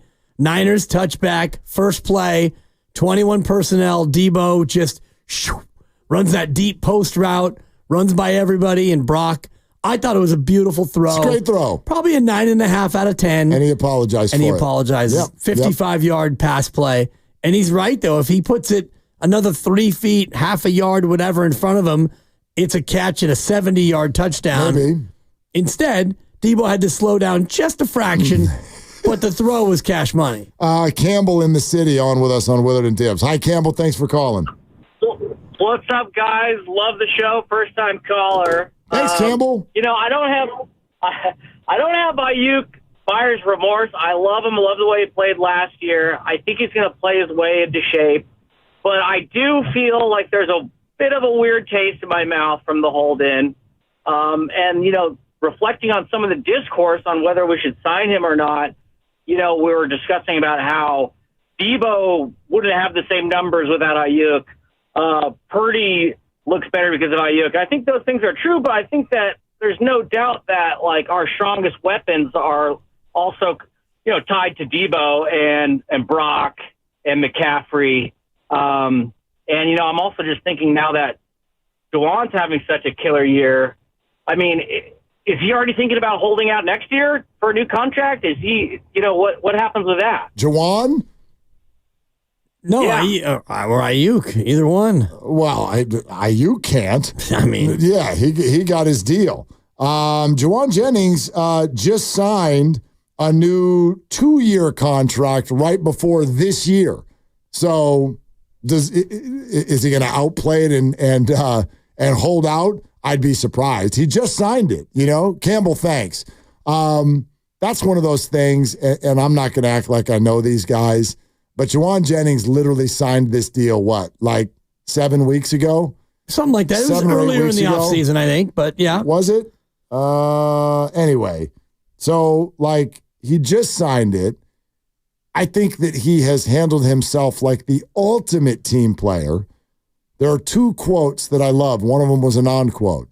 He said this week, I always tell Brock, whatever you need from 15 is ready. I don't care how many catches I get. I don't care what I do. I just want us to win football games. Combine that with the fact that he goes for 179 yards and 3 touchdowns in L.A., but they lose the game and he won't talk to the media. Right. His most famous day in the history of his life. And he's like, I'm not even talking. I loved that. So to me, that's an example of what some of these guys do and how they think. I don't think they're all sitting here counting each other's money and getting jealous about it. The more the next wide receiver makes, that's better for every wide receiver out there. Absolutely. But if you're Juwan Jennings and you see your contract, which was 2 years and $15 million, and you've got, I see 5.6 due in April of next year, you probably want more. I mean, you'd like to get your deal reworked, because if he has the year like he's had so far, and he's only making, 7.9 or 5.6 or whatever, the cap hit next year is not big. So I would love to get more money if I was Juwan in the last year of his deal. By the way, you're right. My bad. It was signed all the way back at the very, very end of May. Yeah. Okay. But it was this offseason. Yeah, it was kind of a quiet one. And it was like, that's cool, because we had been talking about Juwan maybe being a free agent. Yeah, we thought we might lose him. Well, and we thought that they had drafted those guys with the thought, I did anyway, like, you drafted a couple receivers, you're going to let Juwan go, and then you sign Juwan. It's like, okay, wide receiver room, getting pretty full. Well, how are you going to get playing time for Ronnie Bell? Not Ronnie Bell, but I still feel some level of confusion, and it's actually fun. It's like a reality show. You know, they're playing a game of receiver survivor. Yep. But I'm a little confused at what they're doing. Juwan Jennings gets a new deal. Brandon Aiyuk gets a big new deal. Debo gets a restructure, which makes him less likely to be cut at the end of the year. And then you pop your first-round draft pick on a receiver as well. So are you keeping everyone? And if you keep everyone, there are questions. There are questions if you do that. Right. You're going to have a full room. Plus, you have Cowing as well, you know? That's less of an issue. That's a later draft pick. And right. So you got that's not a flyer, but a half flyer, fourth rounder. Real quick, let's go to Will in the East Bay. Hi, Will. What's going on? Hey, Will. That was quick. I just walked in the door, was listening on the car radio, and I concur. Wasn't that dumb? And we're talking you said everybody else was on the other side of the fence, and, no one called in saying, wasn't that dumb that they signed Brandon? And I'm saying, yes, it was. Well, okay. Fair enough. Damn, I'm sorry I had to clarify that. That's all right. Anyway, my point is, let me just support it real quick, okay? And I had called in months ago right after the draft, and pretty much the census was, this kumbaya, no, Brandon's going to get his bag, and they'll work out a deal. And I called in, and I said, pump the brakes, okay? They drafted a receiver. And I think they did that with the intent that we'll go within certain, latitude or whatever, but we're not going to go over the top. I think they have it figured out. What they didn't have figured out was that McCaffrey was going to be in the position he's in, injured, and that this young man was going to get shot in the city, okay? But the whole thing is I still believe that, and I believe it because it's always a next man up mentality in this league, no matter how good you are. And the Niners still have a wealth of talent on offense, and it's like next man up, okay? You got a quarterback that's learning and getting better game to game. You got Jennings who's stepping up, you got George who's just catching unbelievable passes, and they've got the goods to make a run. And that's why I said, like you would say, what are you thinking of? Or wasn't that dumb to, give them the double bag? So anyway, just my opinion. Yeah, Will, I get it. And it's let's put it this way. It's a fair opinion, and there are scenarios over the next year that lead us to a spot where we're like, what are you doing, 49ers, with the line? I don't know how it'll play out, but it could play out that way. We'll take more of your phone calls as we move through the rest of the 5 o'clock hour coming up next here on Willard and Dibs. Meantime, it's Dan Dibley here to talk about Fremont Bank. I'm so happy when we get to this portion of the show because I get to brag about my bank, and it is my favorite four-letter word, B-A-N-K. And if you get a chance to go into a Fremont Bank branch, one of the 21 throughout the Bay Area, you'll know why I brag about it so much, because it's really a family-owned bank with a family-owned feel. You deposit your money with Fremont Bank, and you know that money stays local, and they use it to reinvest into businesses and philanthropy and other great things that make our Bay Area.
Now, back to Willard and Dibs on 95.7 The Game.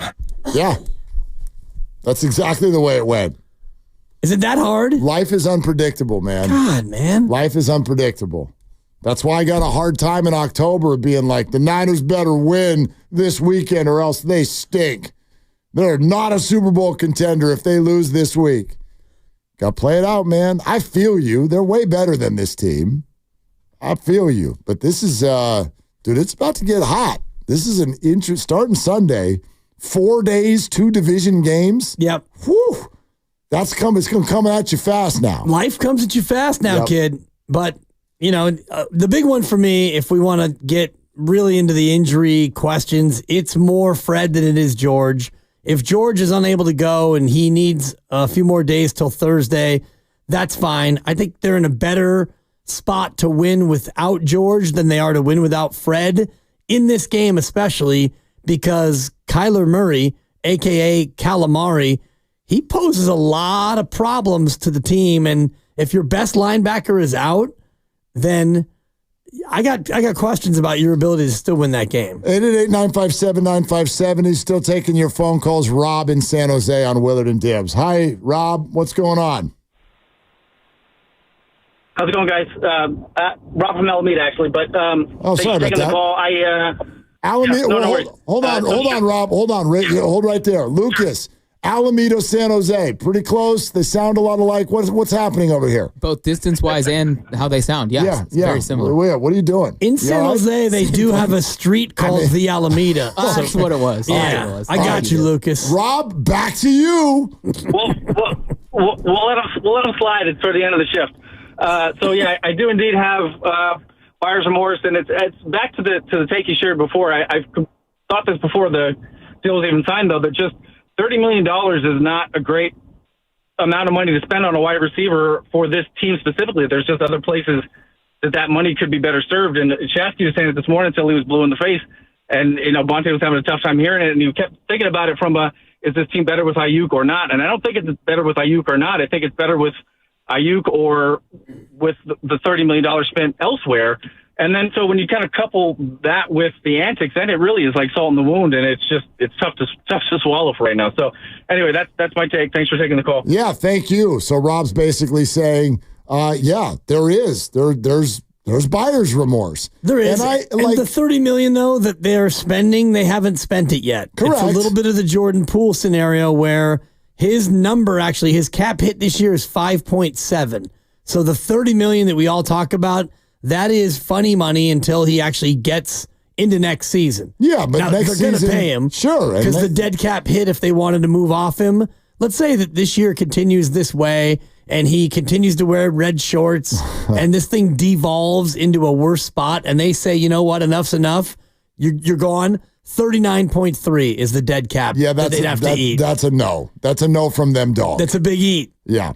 Yeah, absolutely. No, I think that is a very fair question, and the answer is ...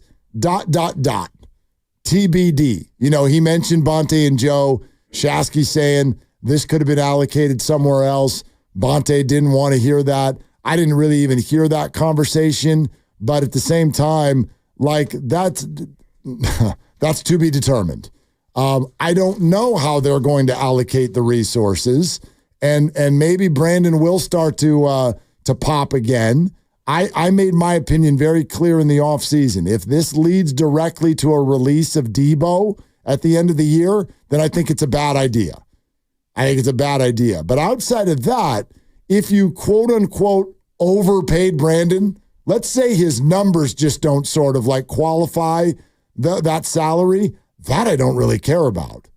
I don't care. I don't care how much if you want him on the team or not, this is what it costs to keep him on the team. That's fine until I see it cause you to cut players that I don't want you to cut. Yeah. Right? But if Brock Purdy's going to get his deal, yada, yada, yada, if Debo's going to stay on the team, then the number doesn't really bother me. And all of that is time will tell. Let's see if the guy gets it going. Right, and they still have the most cap space in the NFL. So I don't think that this deal has affected them and their spending at all. And in fact, if they wanted to go out there and spend more this offseason, they could have. They could have gone out and brought in other free agents to try to fulfill their roster, but I think that they have an eye on number 13 and the payday that he's going to get. So you're thinking about storing away those chestnuts in the tree like a chipmunk or a squirrel for the winter, knowing full well that you're going to need that cap space in a couple of years when Brocky Poo wants to get his dollars. Doesn't Brock have, like, I will say this, boy, it got quiet. Boy, it got quiet fast on a conversation that was rampant a month ago. Are you really going to give this guy $60 million? And you know what changed it? Because it's not like they're 2-2. And his stats are very good, but it's not like they're overwhelming the league. His stats aren't even probably up to Sam Darnold's. But do you notice that when you watch the games, there is kind of like a completely different presence about him?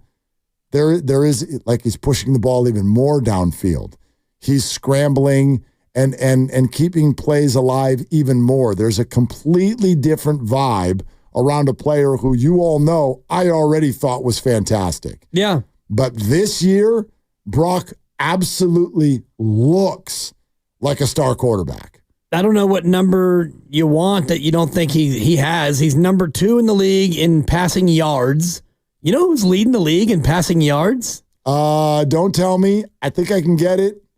Who's leading the league in passing? Who's leading the league in passing yards? He also leads the league in completions and attempts, this individual. Leads the league passing yards.